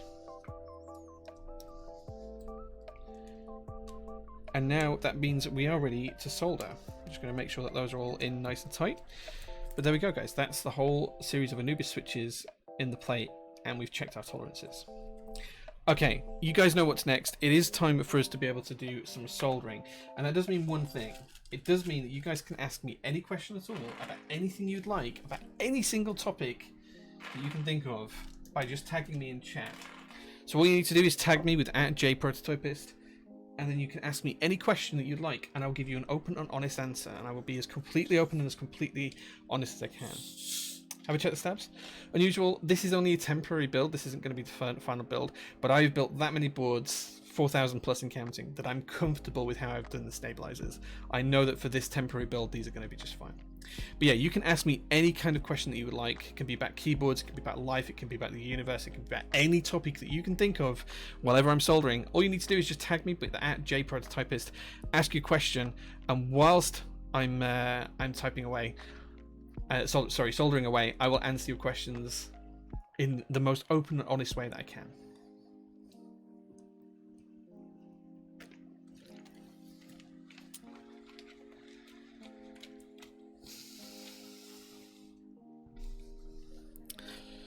Okay. First question comes from Jam Tarts. How come your website has the EPBT Dreamscape expected to ship? Shipping time is Q4 2021, but Vala Supply has Q1 2022. Vala's probably just being a little bit more realistic than I am. I'm using for EPBT, I use the actual times quoted by the manufacturer. Vala is probably just edging on the side of caution with that, and just expecting them to take a little bit longer. Often it's better to overpromise and under-deliver, right? Under-promise and over-deliver. There you go. Under-promise and over-deliver. I suspect it's just a case of that. One of us is being a little bit more realistic with our numbers. But rest assured, we'll all get them around the same time, and you'll get the keycaps as soon as they're finished and produced.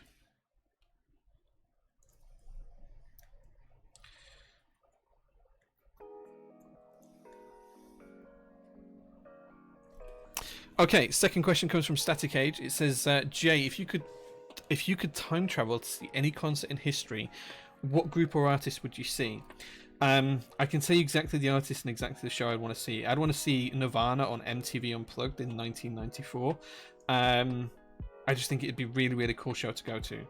Like, just the way that they caused the MTV to run straight to commercials because they started to play a song they were told they were not allowed to play on Unplugged, and also considering it was one of their last performances as well, and if you listen to the recordings these days, it just seems like it was such a raw and emotional time for all of them that I would really, really love to have been there just to see that. If I could go back in history and see any one concert, that would be it.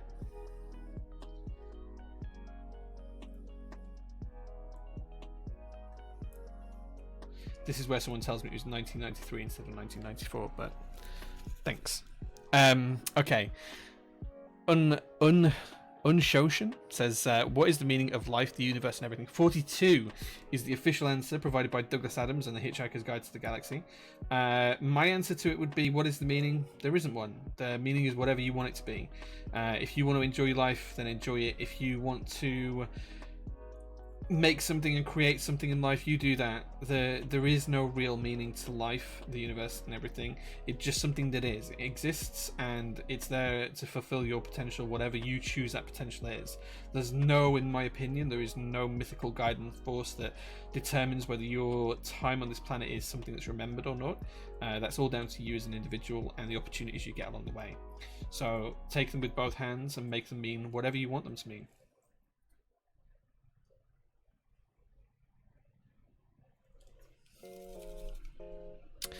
Did you get thunder in your area today? Was so loud. We did have a little bit of thunder, yeah. We had a little bit of thunder, not a lot, but there was a little bit.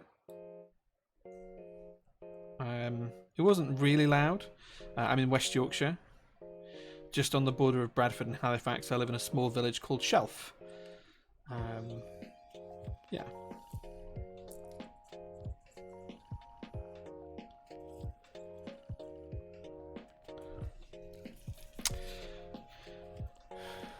Is there a story behind the star tattoos on your arm? Says Golden Ratio. Yeah, so I actually have about 15 or 16 tattoos. I've also got one on my wrist here. I've got a 30 centimeter tall owl on my left calf, and a few others as well. The stars on my arm, there's one for every single member of my family who's passed while I've been around, whilst I've been alive, at least. It does need a couple more adding to it. There is 13 of them on there right now, but it should be up to 15 by the end of this year, and I hope it doesn't go any higher than that for a long time. But yeah, that's the meaning of them.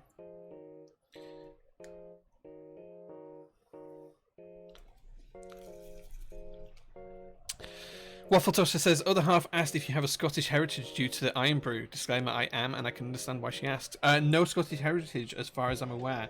I have friends who live in Scotland, and I've been to Scotland a few times.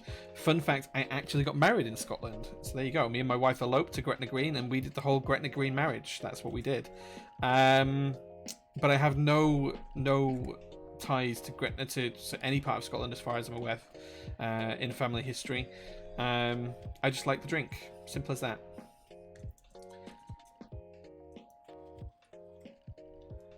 Okay, guys, get your questions in, because that's some good questions today. Had some good questions. Storsner says, how's the Nui chair? Any sagging issues on the seat area? None at all, and I've had it for over a year now. I'm thoroughly happy with the chair. It's one of the nicest purchases I've made. The chair is super comfortable, never have any issues with it, even when using it for long periods of time. And sometimes when I'm doing spreadsheet work, I'm sat here like 8 or 9 hours a day. So yeah, I'm thoroughly happy with the purchase. I would recommend this chair to anyone. It's really good.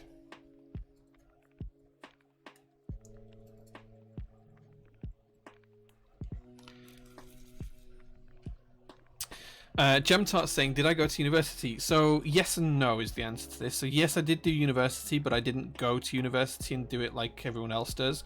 I actually did a MBA, Masters of Business Association, through Manchester University, through work. So this is back when I had a day job before I retired, and I got my MBA from Manchester over the course of about 3 years. Through the company that I used to work for, which was a fintech company here in the UK. I didn't go to university when I was younger. The main reason for that is my family couldn't afford to send me. They didn't have any income, and I had to work straight out of college doing my A-levels so that I could provide for the family. So I couldn't go to university. I just wasn't able to. But I managed to get there later on in life. Didn't have the whole freshers thing or the whole standard kind of uni experience, but at least I managed to get my degree.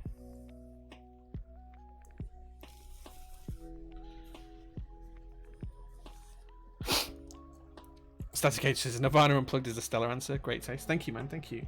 I just think it would have been the great show. Like, I'm not a huge Nirvana fan, but I just think that one show would be huge in my mind. Like, it would be just an amazing place to be and an amazing time. And I'm jealous of anyone that got to go as well.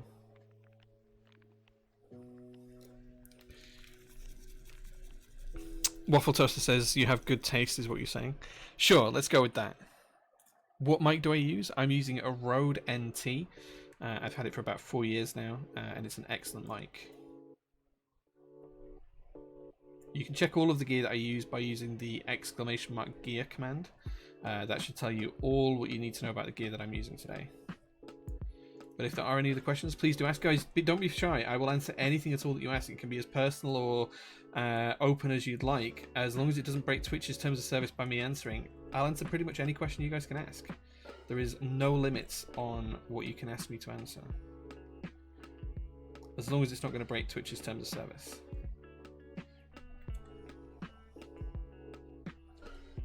But remember, guys, you can only do this whilst I'm soldering.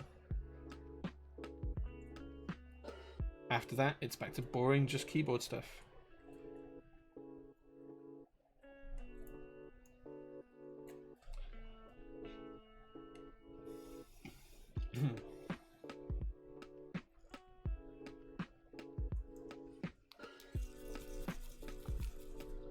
What's your next big printing project in the future?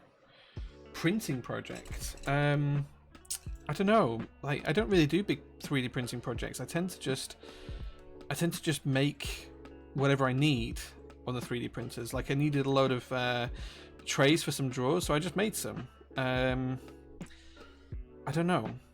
I don't think there'll be any collabs. I'm not exactly well known for my maker streams or anything like that, so I don't think I'll need to do any collaborations or anything, although it'd be cool. Yeah, maybe one day. We'll see. I don't have anything specific that I want to print.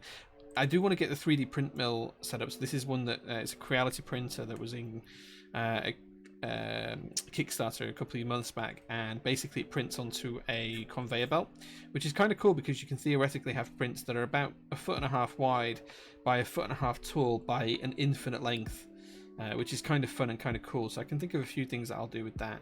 Hyper 7 case is going to be high up on that list because I have multiple Hyper 7s now, so I definitely need to print one of those. But we'll see. We'll see. Lex64 Lex says, what's your opinion on Hamilton's weak performances for the last few races? I think most of it's the car. I think Hamilton has been driving the pants off the car when you look at them in a whole compared to Bottas. I know Bottas beat him today, but I think that was just due to the damage that he suffered by going over the curbs. I think that the Red Bull just have a better package this year. They've got an overall better package, and they're putting it to good use. And Max is driving in a stellar fashion. Hamilton was up until this race, until he got the damage on the car. He was driving in a stellar fashion as well. Like, if you look at the Grand Prix last weekend, not this weekend, just Max and Hamilton were both so far out in front of everybody else. Like, it was just them two. Their partners in the same cars couldn't keep up with them. It just shows you how much on another level these two are as drivers. And it makes for great watching, right? It just makes such a fantastic thing to watch. So I'm all for it. I don't mind whether Hamilton wins or loses, to be quite honest. But I was hugely impressed with Norris today. I think he's a star in the making. And I was really, really impressed with George Russell as well. So it's a good day for British drivers all round, unless you're a Lewis Hamilton fan, I guess. Yeah, George Russell, so unlucky to miss out on the points. He is putting that Williams car in places that it has no right in being. And I can't wait for the day that he can switch over to the Mercedes, perhaps, and take Valtteri Bottas's seat and just show Hamilton what he's made of. Because I think I think the first season where we have Hamilton and Russell together is going to be really, really like the Hamilton-Alonso season when Hamilton joined the sport in 2007. I think it's going to be very reminiscent of that. Hamilton versus Russell is going to be like Hamilton versus Alonso. That's what I'm expecting anyway. Oh, we've got a bent pin here, so we're going to have to fix that. Okay, that's not too bad. I should have checked beforehand. I usually do. We do have a bent pin to come back.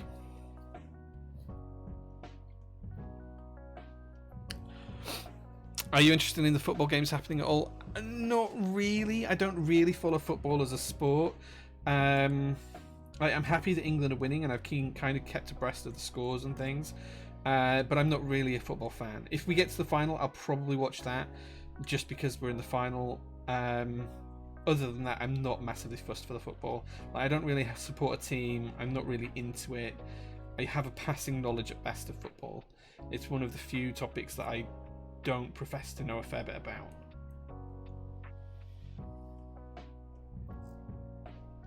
But we'll see how it goes.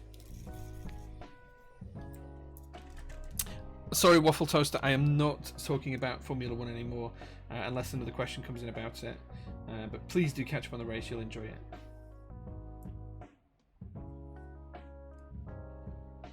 Okay, last call for any questions, guys. We're almost there soldering. I have got one bent pin to fix, which will take me a couple of minutes, but other than that, we've just got this bottom row to solder, and then we'll be on to the next part of the build.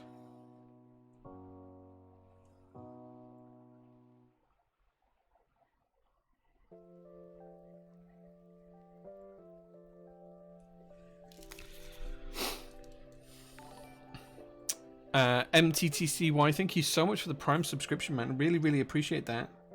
Thank you so much.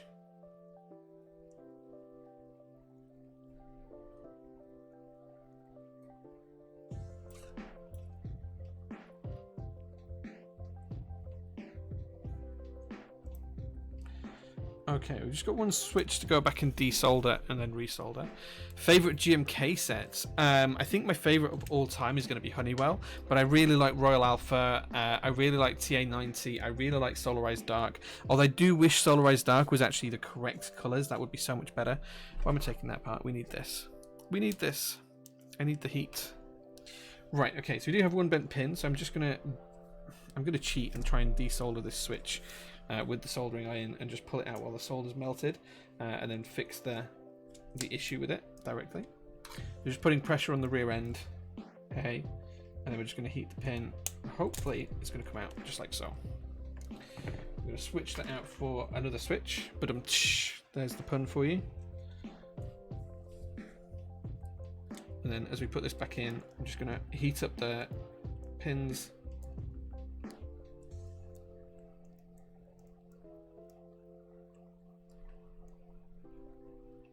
He says that's not going to go in.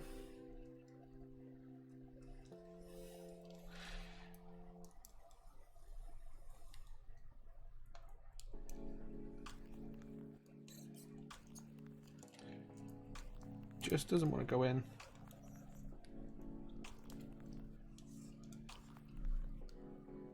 It's almost there, he says.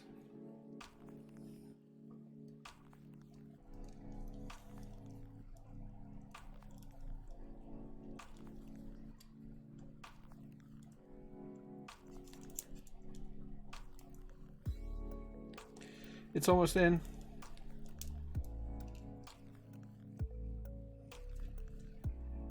That's in. There we go. Now we can just solder the switch and then we're done.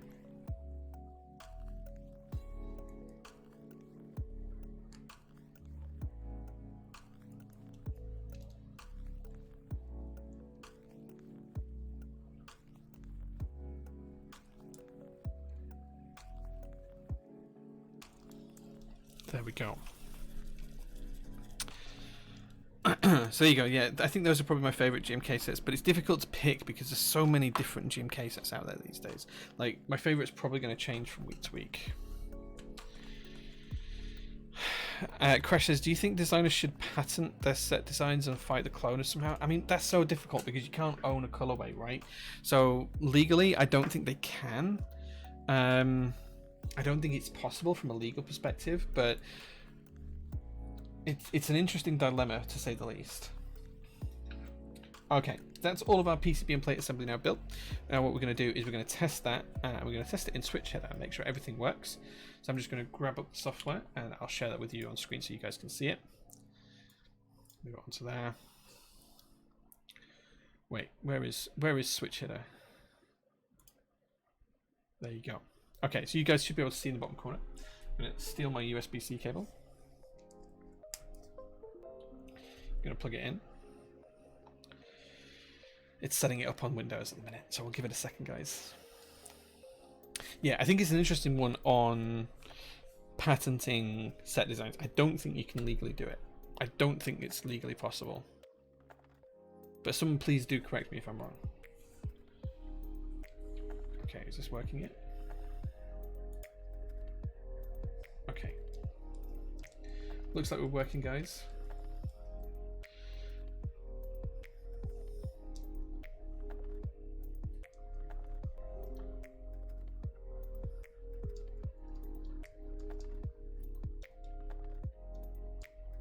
Oh, help if I put it onto ANSI layout. There we go. There we go.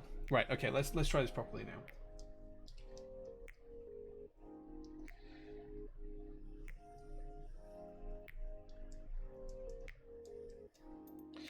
Okay, so I need to... Okay, M's not working. That's the switch that we just desoldered and resoldered, so we need to fix that. Control, space, win. Yeah, that's all working. Caps lock's working.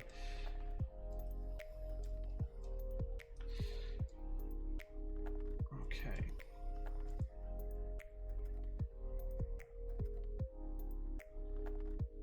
And all of a sudden an LED came on. Oh, caps lock, there we go.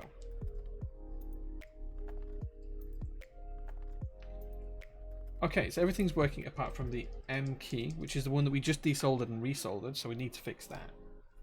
Let's take a look at that now.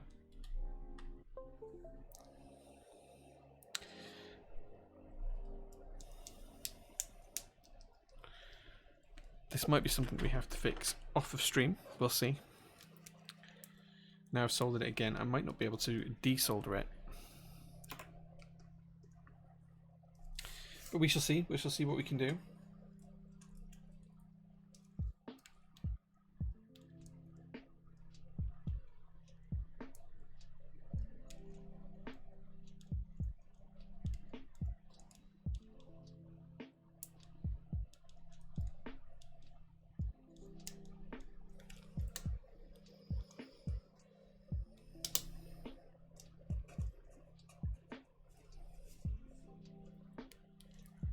This might be something we have to do off stream, I'm not sure.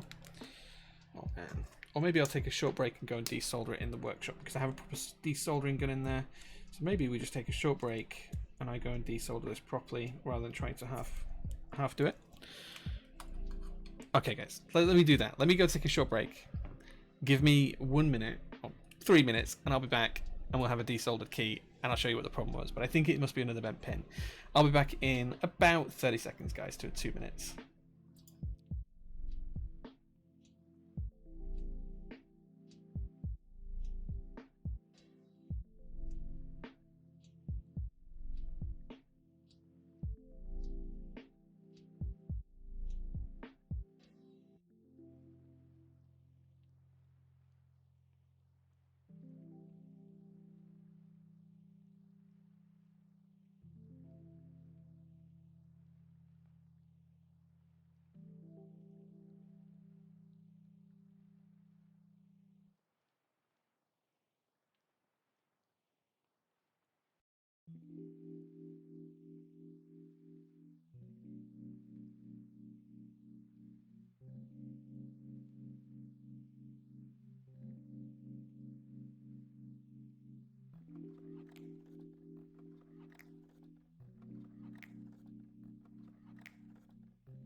Okay guys, I told you we'd only be 30 seconds to a minute.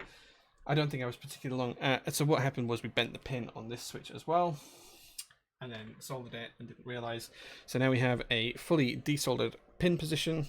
We're going to pop in a new switch. We're going to check it before we do anything else.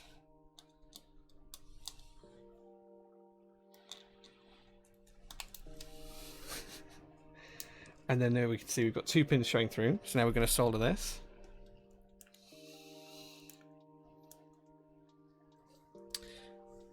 And then we're going to check it again.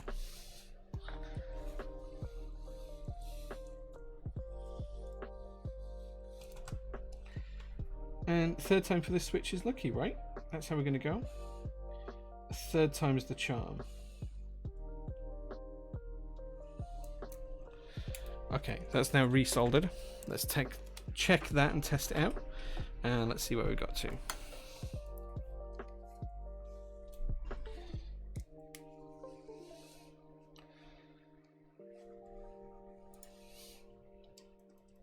And there we go. The key is now all working. So we've got a good, fully functioning PCB. Excellent. Okay, now it's time to move on to the rest of the case installation. I haven't really been following the build guide, but I'm going to assume that the next thing to do is to put the gasket into the case. So we're going to do that first. And we're going to do that onto the top case first of all. I'm going to remove this protective film. I'm going to install these one by one in the case.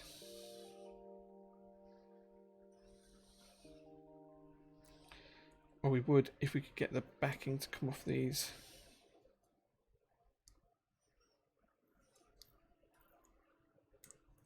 There we go. I'm just going to drop these into the slots. Just try and catch up with chat. So many sets have similar colour schemes that it's impossible to prove that it's original, especially when most inspiration is vintage sets or other branding. This is very true. This is a very true point, Anarchy.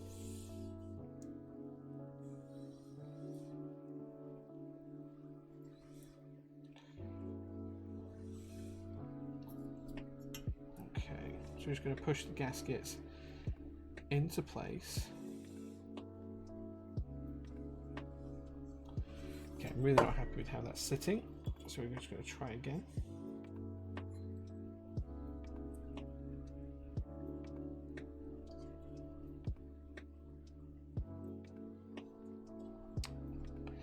Ho hum. Let's try going the other direction with this.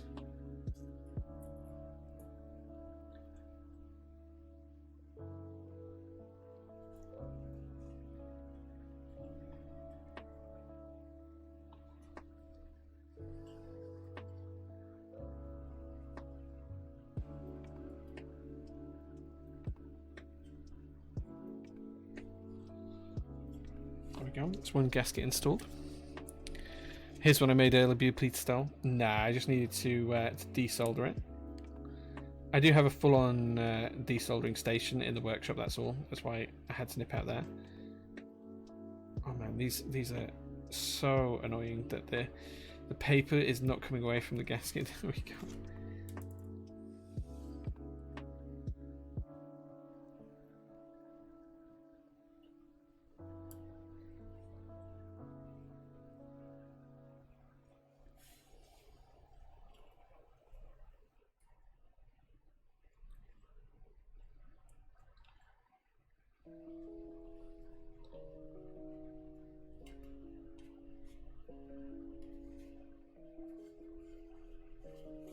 Okay, that's the second one installed.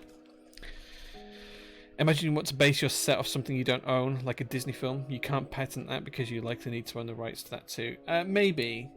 I think you can be inspired by stuff, like inspiration is fine, but like actually making Disney-fied novelties or something would be very, very much against the mark. But luckily that's why we have stuff like the official licensed Star Wars set that Novel Keys arranged, and we have the upcoming Moomin set that's all officially licensed by the Moomin company. So, you know, these collaborations do exist, and I'm sure they'll grow as the hobby grows. There'll be more of them as the hobby gets bigger.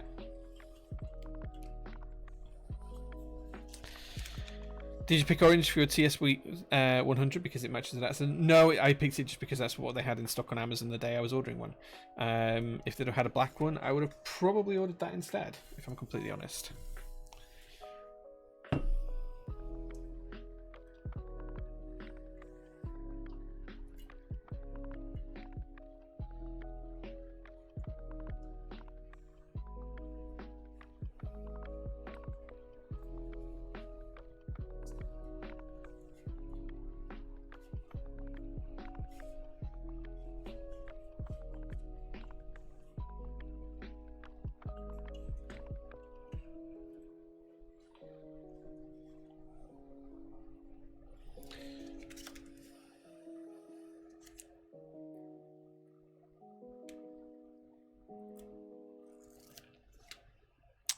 I may have a weakness for Stormtrooper themes, so can't be interested. Yeah, fair enough. It was only licensed for sale in the US. You're right, Anarchy. Yes.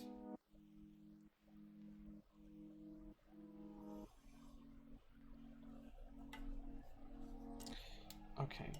Some of these gaskets are really, really hard to install. Like, they just don't want to go in at the angle you put them in. It makes it really hard to get them in place.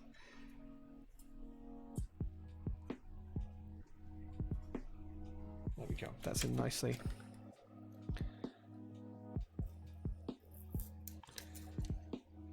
I think you could quite easily pick one up off the aftermarket, or use US proxy if you really, really wanted to get a hold of them. But yeah, they were US market only.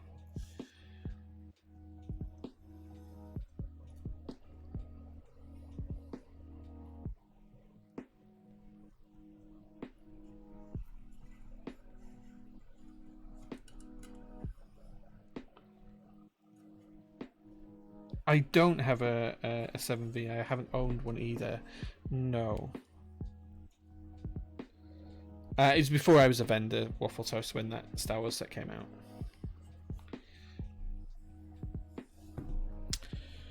Okay, I'm just not quite happy with how this one is set into the board, so I'm just going to try and massage it in gently. There we go. That's better. Okay, now we've installed those ones. We can do the. In fact, there's two more to do. No, there isn't. There's they're only on the base. Right, now we've done those ones. We can do the next set. So I'm just going to pop that to one side. There we go. And then the next set going here on top of the case. These are a little bit easy to install. Just a little bit more visible what you're doing. The other ones inside the case, it's very difficult to see, and you're doing it mostly by touch and feel. So these ones should be a little bit easier to install. He says almost messing up the first one.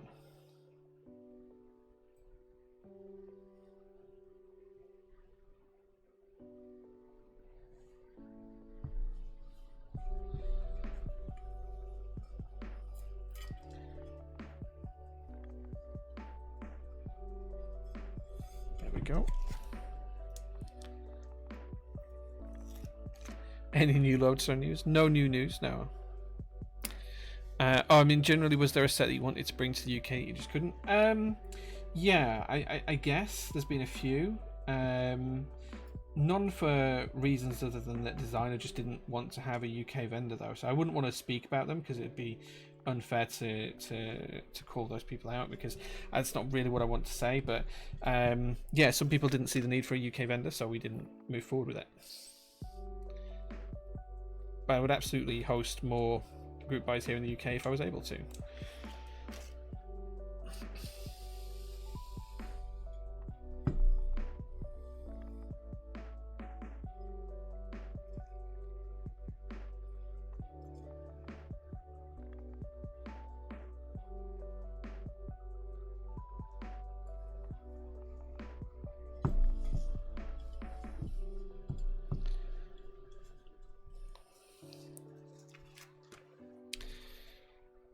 If you use RMM, you'll compare these boards. You'll see Primus at $600 and 6V at $1,000. Sorry, 7V. Yeah. I don't know if the 7V is worth that. I don't know if any board's worth that on the aftermarket, like 100% markup on the aftermarket. I don't like to see boards marked up that much. But sure, if people buy them and they're happy with them, then who am I to tell them not to enjoy it?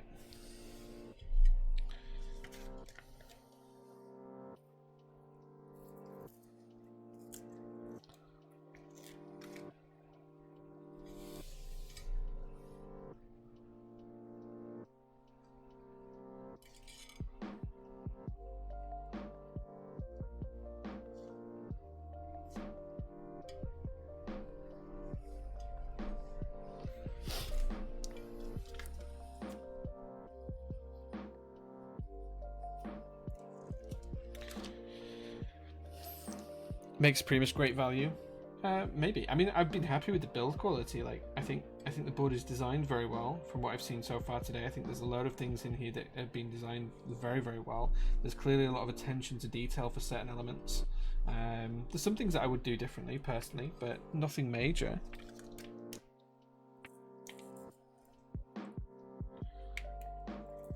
And the things that I do differently wouldn't have any detrimental impact on the board anyway. It wouldn't change anything in terms of feel or sound or design. It would be more just a case of a slightly different way of assembly, maybe. Try and reduce costs on manufacturing, that kind of thing.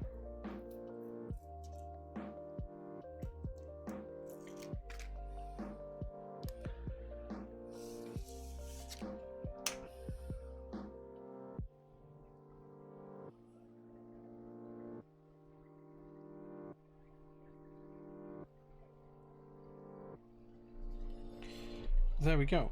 Okay guys, so that's all of our gaskets now installed. The next job I believe is to install the badge here.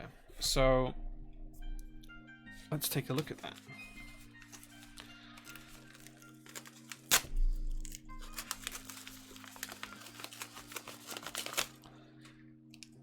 Only 6 people in the UK bought Primus? Wow. I'm sure there's more than that here now.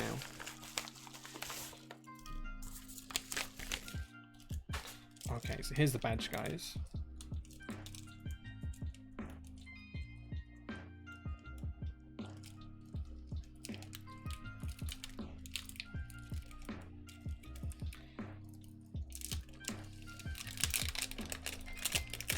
This is pretty cool.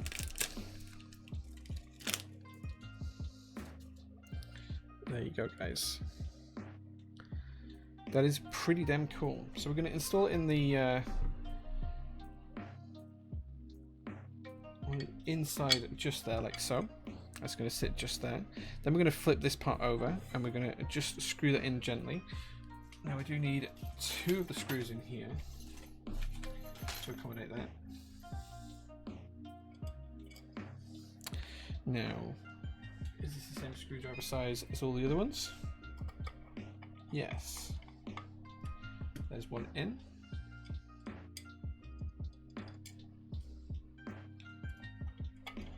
And there's 2 in. So now the Primus badge is installed. So you can see that actually sits slightly proud of the base, and it'll sit flush with the stainless steel part later on. And on the inside, looks pretty nice. Looks pretty tasty. I don't think we're going to need any of the other screws, so we'll put these back in the box, in the bag.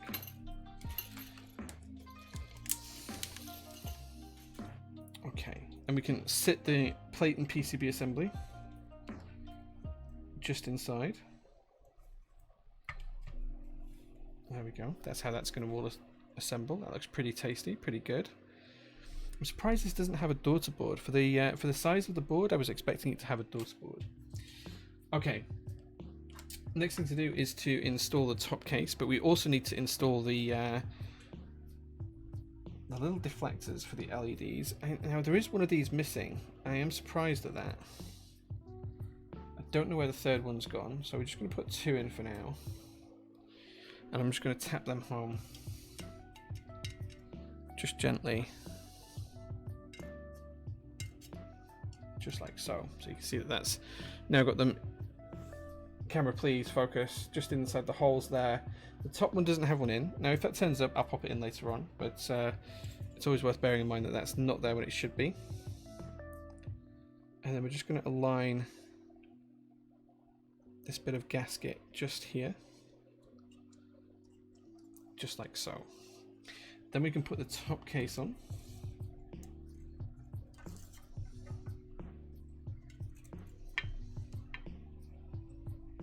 He says I don't want to force it, it's just not quite clipping in here.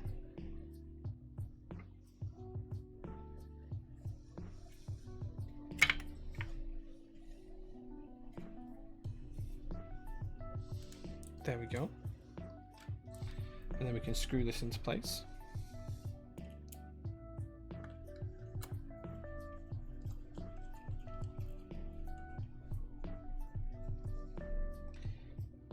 Now we're not over tightening here, guys. You always want to just tighten up until it's just nice and snug. You don't want to over tighten things. We're going to go diametrically opposed all the way around, just to make sure we're easing that load into the screws rather than having one or two screws that are taking all of the load and the rest of the board not. Wait. Yeah. We can't do it this way. We can't do it this way, can we? How do we get the feet back on? How do we do that? Okay. Let's just consider this, because we actually have to be able to screw these feet on. Is the gaps? Oh, okay, that's fine. There is gaps in the PCB and the plate to enable the screws from the inside. That's fine. Whew, had a moment there, guys. Had a moment there. I think it's supposed to remind people of a CPU. I think that's the idea.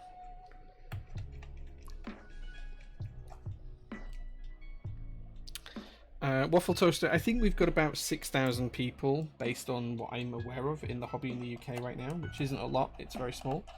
But that does make the Primus very, very low.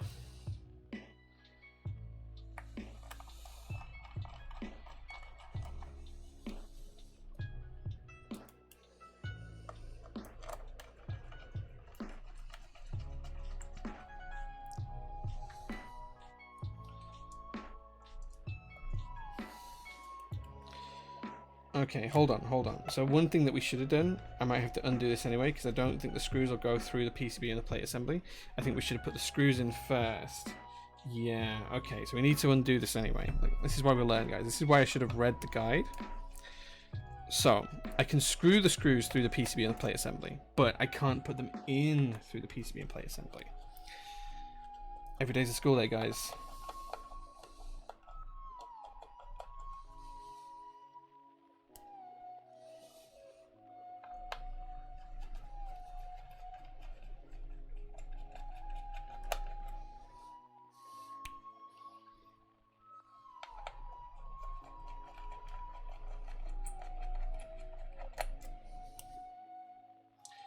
Okay, almost there now. So we're just going to undo these screws. We're going to take the PCB and the plate assembly out. We're going to put the screws in for the base, for the stainless steel base.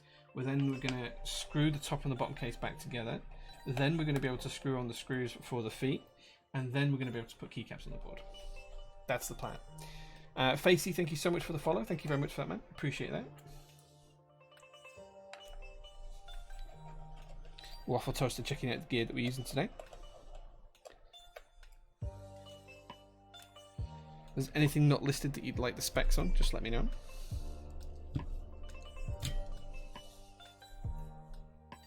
Okay, so now we're taking back off the top case. We can take the PCB and the plate assembly out. So I'm just going to try and prise that off.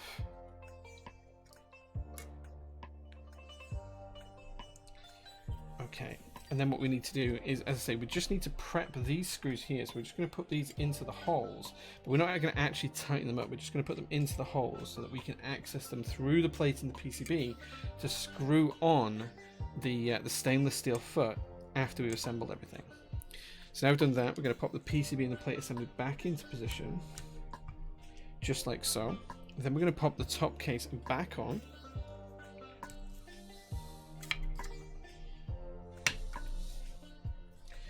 Just like so. Then we can screw it together just one last time. I promise this is the last time we'll have to screw it together. And again, we're going to go diametrically opposed, guys, and just spread that pressure and tension across all of the screws evenly.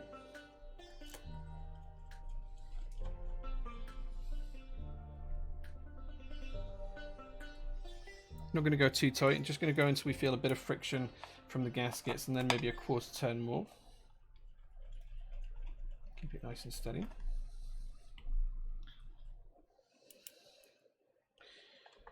Facey, I hope you enjoy the hobby in the community. Yeah, the permanent build is going to be a POM plate with ISO layout. It might keep the same keycap set though. I think it's going to end up being a linear build, and it'll probably have fully lubed and filmed Vint Blacks in it. I think that's where we're going to end up. It's POM plate, Vint Blacks, ISO layout.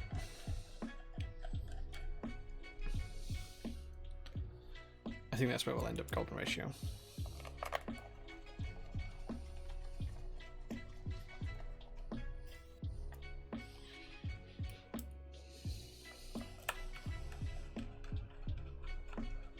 Okay, now we've done that, we can put the stainless steel foot back in position. Trying to get as few fingerprints on this as possible, but it's inevitable that it's going to get some. There we go.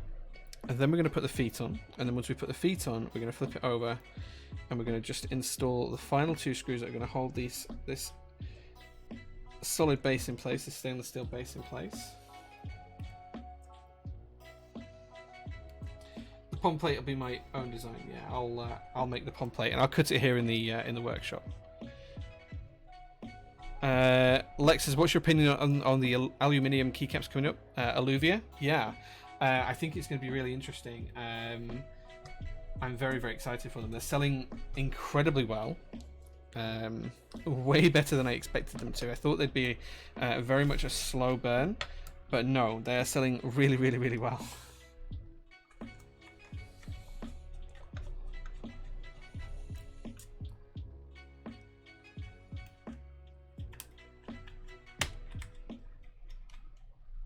Okay, so we're just screwing through the PCB and the plate assembly now, the screws that we popped in place for that foot.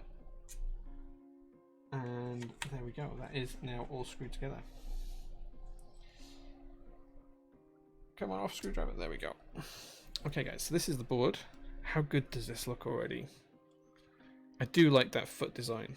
And that whole base, excuse the fingerprints guys, like it's going to get fingerprints as I hold it.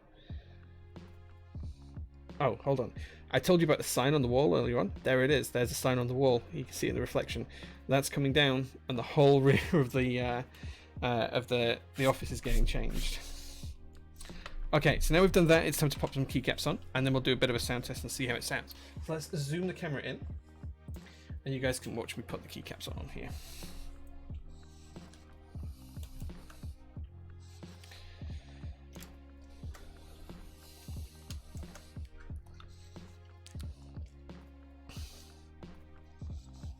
It looks super clean, right? Okay, let's get the rest of the keycaps. I'm not going to use any accents here, I'm just going to use the standard keycaps as they're intended by the designer Tyson, and we'll see how this comes out. Pub Goku's here. Hey man, good to see you, dude. Do I prefer vintage, retooled, Hyperglide, or MX Blacks? I really liked the retools when they were good a couple of years back. Pub Goku, thank you so much for the subscription, man. Thank you so much, man. I appreciate that.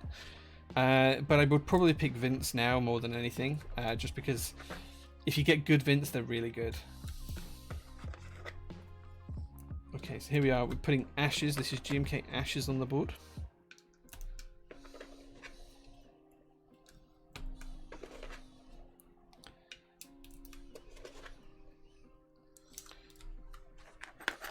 Going to go with the standard stock layout here, the ANSI layout. Well, thank you, Pub Goku. I hope you're doing well, man. Whatever happened to your Pom whale that I built? Is that still flying around? Do you still have that? I ended up picking up one myself in the end. Was it a Pom whale? I think it was. I ended up picking up both a Pom and a polycarbonate one, so I have both. Apart from fingerprints. Yes. Yes, Waffle Toaster. I'm aware it has fingerprints on. They'll be polished off later on. The PC well, yeah, I have both a POM and a PC one myself now. Yeah.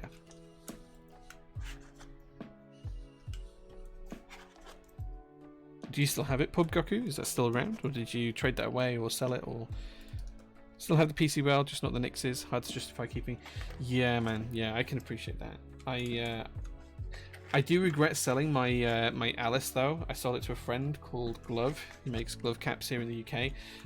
He bought my pink TGR Alice from the original group buy with Nixie switches off me for just $900, which, looking back on it, that board would probably fetch $7,000 or $8,000 now, something like that. I don't know. When it's full of Nixie switches that go for what, $6 each, and it's an Alice. So, yeah, I do semi-regret that, but at least it's in a good home, and he loves that board and uses it every day. So that makes up for it. Had my overdraft to pay off when I finished uni whilst I looked for a job. Yeah, I hear you, man. I hear you.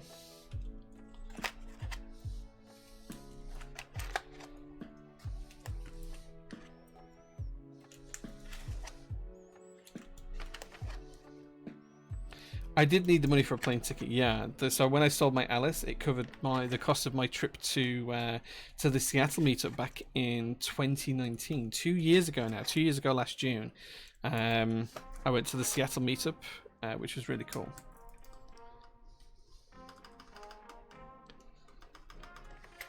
Yeah, that was a really cool trip. I got to meet some really cool people.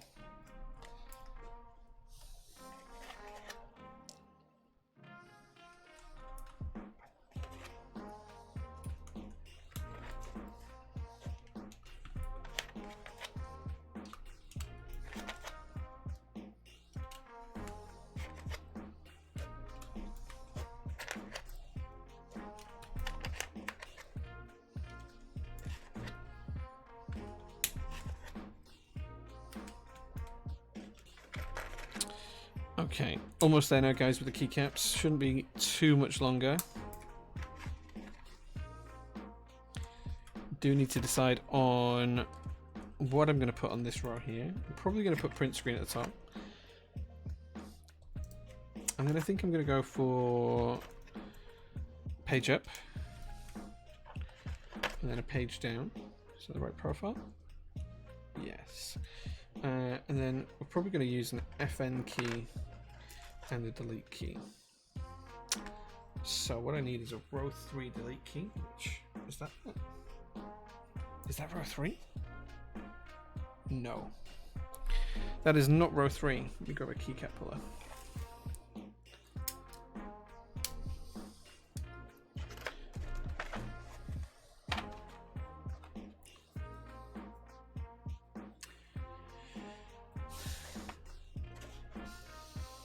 There we go, there's the FN key. We should have at least one key that can fit there.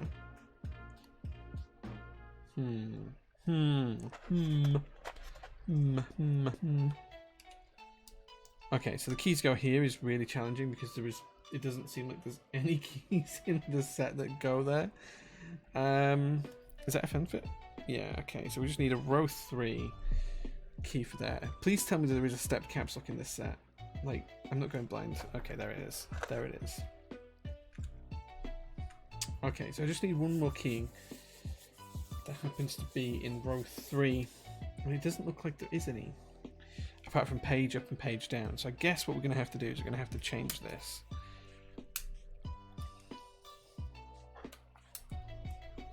So let's move page up and page down a row down.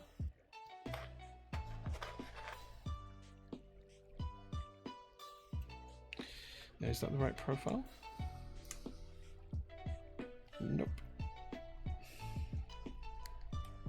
Man, they're tight on these switches. We'll get it right in the end. There we go. Page up. Page down. And then we just need a one new key to go in the top key there. So we're going to put delete in there. I know there's a one new delete somewhere. I've seen it already. There it is. A row 1 delete key. And there we go, guys. That is the board finished. That's the board built. Let's take a look at it and see how it comes out. I've got to admit, this key set works really, really well for it. And there is one last thing I want you guys to help me pick. Yeah, thanks you. I worked that out on my own, but thank you. Right, last thing to pick, guys, is I do have some artisans that we're going to change for the escape key on here, and you guys are going to help me pick which one we're going to use. Let me load up a poll. Let me do a new poll, and you guys are going to choose whether we pick a bongo, a light Sirius. I can't remember the names of these, or a dark Sirius, and you guys are going to help me pick which one is going to look best on this keyboard. Okay, so let's start the poll, and then I'll show you the caps while the poll's running, guys. So there's a poll. So the first one we have is a bongo. This is Ishi Carmen bongo. So that could be your first choice for escape. Could just sit just there. The second choice is a Sirius light colorway. I think this is actually the Ashes colorway one. This is the one designed for GMK Ashes. So you could pick that. Or I do have another Sirius which is slightly darker. So you guys get to pick which one you think is going to look best on the board. Do you think it's either of the Siriuses, or do you think it's the Bongo? Which do you think looks best for this board? Let me know, guys, because we're going to put whatever you choose on Escape. A Dark Sirius looks great. Yeah, I've got quite a few Siriuses now. They look good. Let me know which you think looks best, guys. Why do you think the light Sirius golden ratio? What makes you think the light Sirius looks good? Huey as well. Tell me why you think the light Sirius. Only one person's gone for the dark Sirius, and only 2 people have gone for the Bongo. Why no love for the Bongo? This is a great cap. Look how cool this is. Look how cool that cap is. That's such a good cap. Light Sirius because the colours match. Bongo gang.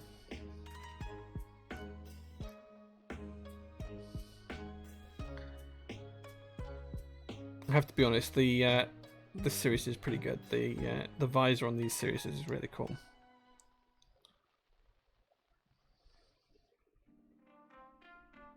There you go. Those are the 3 choices, guys. That light Sirius is a perfect fit color-wise for this build. You think there's a nicer color contrast on the dark Sirius, says Pub Goku. There you go. There you go. AKB James says, don't I remember noticing that my match is set. That's why they were in the bowl at the top. They've been sat there all day long, dude. Yeah. Thank you for reminding me, though. Anarchy says, at least meetups should be getting closer to reality than they have been. Yeah, hopefully soon. Hopefully soon.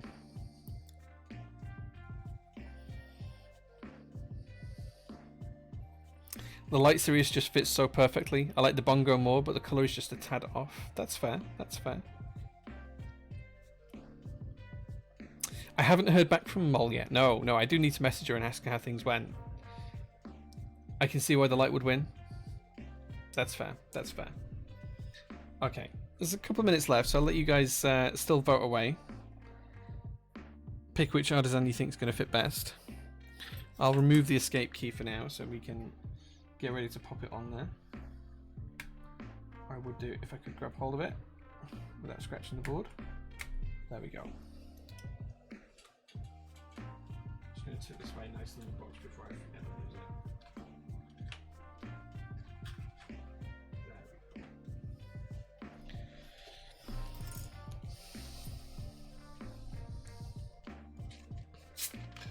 The light gets the mercy.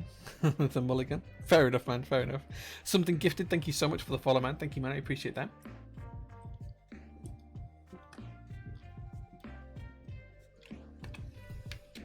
James says controversial, but he's not much of a fan of the Bongo sculpt. Dude, these are so cute. To be fair, I don't have many of these. I only have 3 or 4 of them. But this is probably one of my favorite ones. This and Arcade Floor. Those 2 are pretty cool. There you go. So cute. How can you not like that, James? I thought you were a cat fan. Poor Effie will be very upset. Meow. Okay, vote's almost over, guys. It looks like the light Sirius is going to win by a country mile at 86% of the votes going that way. I don't think she'd appreciate being encased in resin. Maybe not encased, but maybe you know, immortalized by having a design for her. Maybe not her exactly. I'm not talking taxidermy here, but I'm talking, you know, maybe having one that's there to represent her. That'd be quite cool.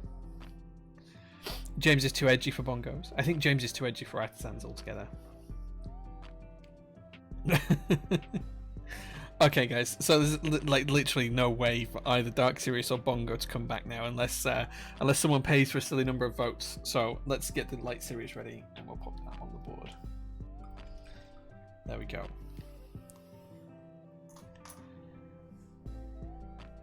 How cool does this board look, guys? How cool does that look? What do you think? Good build, bad build? The stainless steel foot. How good does that side profile look? Look at that. And there's the base. You see the Iron Brew there. And you can see me underneath. You can see the sign on the wall. Man, this looks so good. Right. So now we've seen how it looks. We need to see how it sounds, right? That's the next thing. So let's pause the music.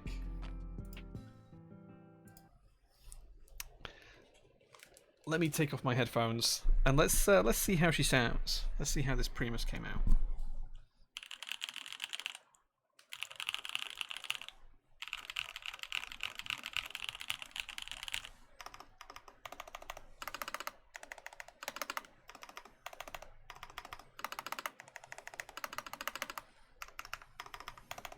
Okay, so sounds pretty good so far. I'm not too dissatisfied with that. I think that sounds okay. Pretty happy with that. It sounds much more solid than I was expecting. I was expecting this to sound, with all the stainless steel, I was expecting this to sound really echoey, but it doesn't. The tactile switches are throwing me off a little bit. I don't usually type on tactiles, so they are throwing me off a little bit, but they feel good. They don't feel terrible. No scratch to them, at least. I'm not used to that tactile bump. Can you see that coming back up? It's very tactile. They feel good though for tactiles. I think they're good stock. I don't think they need lubing particularly. But let's see how it sounds when we do a proper typing test.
Okay, music back on, and let's have some frank talk about this one.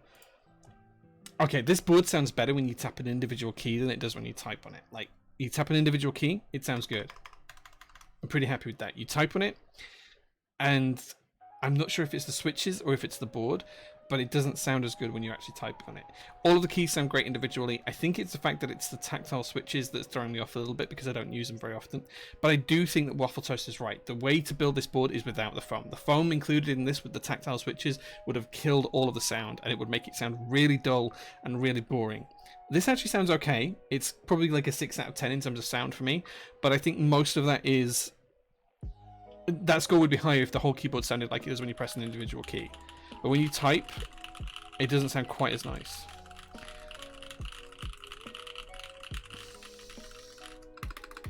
I mean, it's a big spacebar.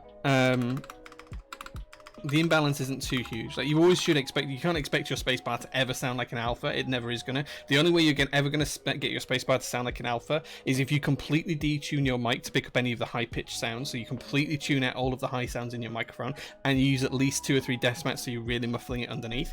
That's the only way you're gonna get a spacebar to sound like an alpha key, and it isn't gonna sound like that in real life. You're just tricking the viewer into hearing that with the microphone, right? So my microphone is set to be as completely natural sounding as possible, because otherwise you wouldn't hear my dulcet tones in just the right way.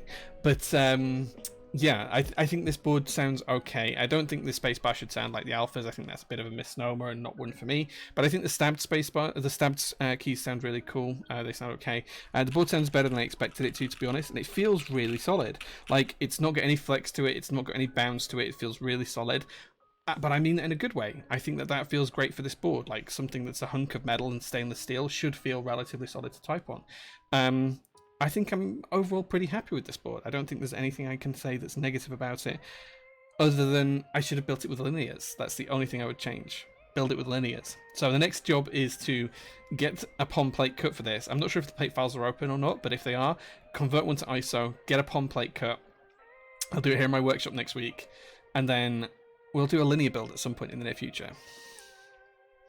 Not saying it should sound like them, rather it is nowhere close. You get a clack on the alpha keys and the spacebar was more of a chunk sound, which was jarring. I am a very heavy typist, so that might explain some of it. Like, pressing the spacebar like a normal person. you're probably going to get a very different sound. Like, I'm a really heavy typist, and these switches are quite light compared to what I usually use. I usually use 80-ish gram springs for most things. These are quite light, so I think this is 63.5, I think, something like that. So this is much lighter, and I'm a really, really heavy typist, so bear that in mind. I also use 4-finger space, so I am going to really clunk down on that space bar. So yeah.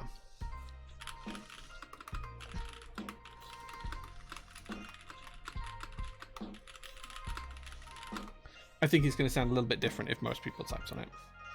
Have you had a chance to try the Jelly Epoch? No, I didn't buy one, and I haven't had a chance to try one out. If anyone wants to send me one to build, I will happily build it for you and give my thoughts on it, but I've heard good things about the sound of it. I do kind of want to try one. Sarah27, thank you so much for the follow. I really, really appreciate that. Thank you so much. That means loads to me, more than I can tell you, so thank you very much for that. Yeah, I think that's good. Okay, so overall I think this board is pretty solid. I'm pretty happy with the purchase. It was completely by accident. I wanted to buy a different board and I bought them together as a bundle, so I was never intending to buy that. How much build commissions? I just charged £35 flat fee. That includes VAT here in the UK. The only other thing that you have to pay for is return shipping. I don't lube for switches for people anymore. I just don't have the time. I'm really sorry about that. But if you send everything to me, you get £35 cost plus return shipping. The build is included. That's whether I do it on stream or not. Most builds I don't do on stream for other people. Most of the builds you see on stream are for me. But that's something we can look at. Yeah, 35 quid, that's it. 2-year guarantee, returns base warranty on my workmanship under the Prototypist brand, so it's fully covered by a limited liability company. It's not like just some guy in their shed doing soldering just because they want to. So yeah. Pubgoku says, I wanted to nab that bundle, you were too fast. Oh, sorry man, I apologise, but I'm not really sorry. I'm not really sorry. But there we go. But yeah, just 35 quid for the build commissions. Plus return shipping. Cool. Okay, well, now we're towards the end of the stream, guys. It is time to find someone to raid. So let's take a look on Twitch and see who is actually live right now. I'm not sure who's live, if anyone. Let's take a look. Let's take a look. Let's see who's live. Lightning's live. We could raid Lightning. Hippio is live. Disastertron's live. I think Disastertron's doing his 12-hour stream as well. So we could do that. Who do you guys think we should raid? Who do you think we should raid, guys? Lightning? Ox says Lightning. Let's go raid Lightning then. Let's do just that. So we're going to raid Lightning. I'm going to check him follow because I don't think I'm following him on this account. Oh, I am. But the pool wasn't you. Let's just do that now then. Let's raid him. Thank you very much for watching, guys. I hope you'll be back to see the next stream on Tuesday, where I'll be doing a workshop stream. So I'm building something in the workshop. I haven't decided what yet, but I will be building something in the workshop. So please do come back and hang out for the stream on Tuesday. But thank you very much, guys. I'll see you all again soon. And let's go and tell Lightning that we love him and that we think he's a very, very, very attractive man. Okay? Thanks, guys, and I'll see you again soon. Bye-bye.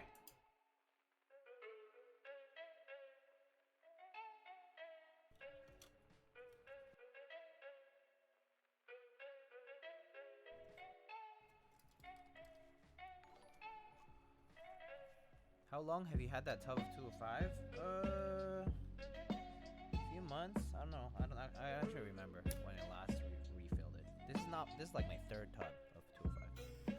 Yo, Jay. Hello. 26 people. Welcome. Thank you for the raid, Jay. How you doing? I hope you have had an excellent Sunday evening. Hopefully things are going well in the shop. Thanks for the raid.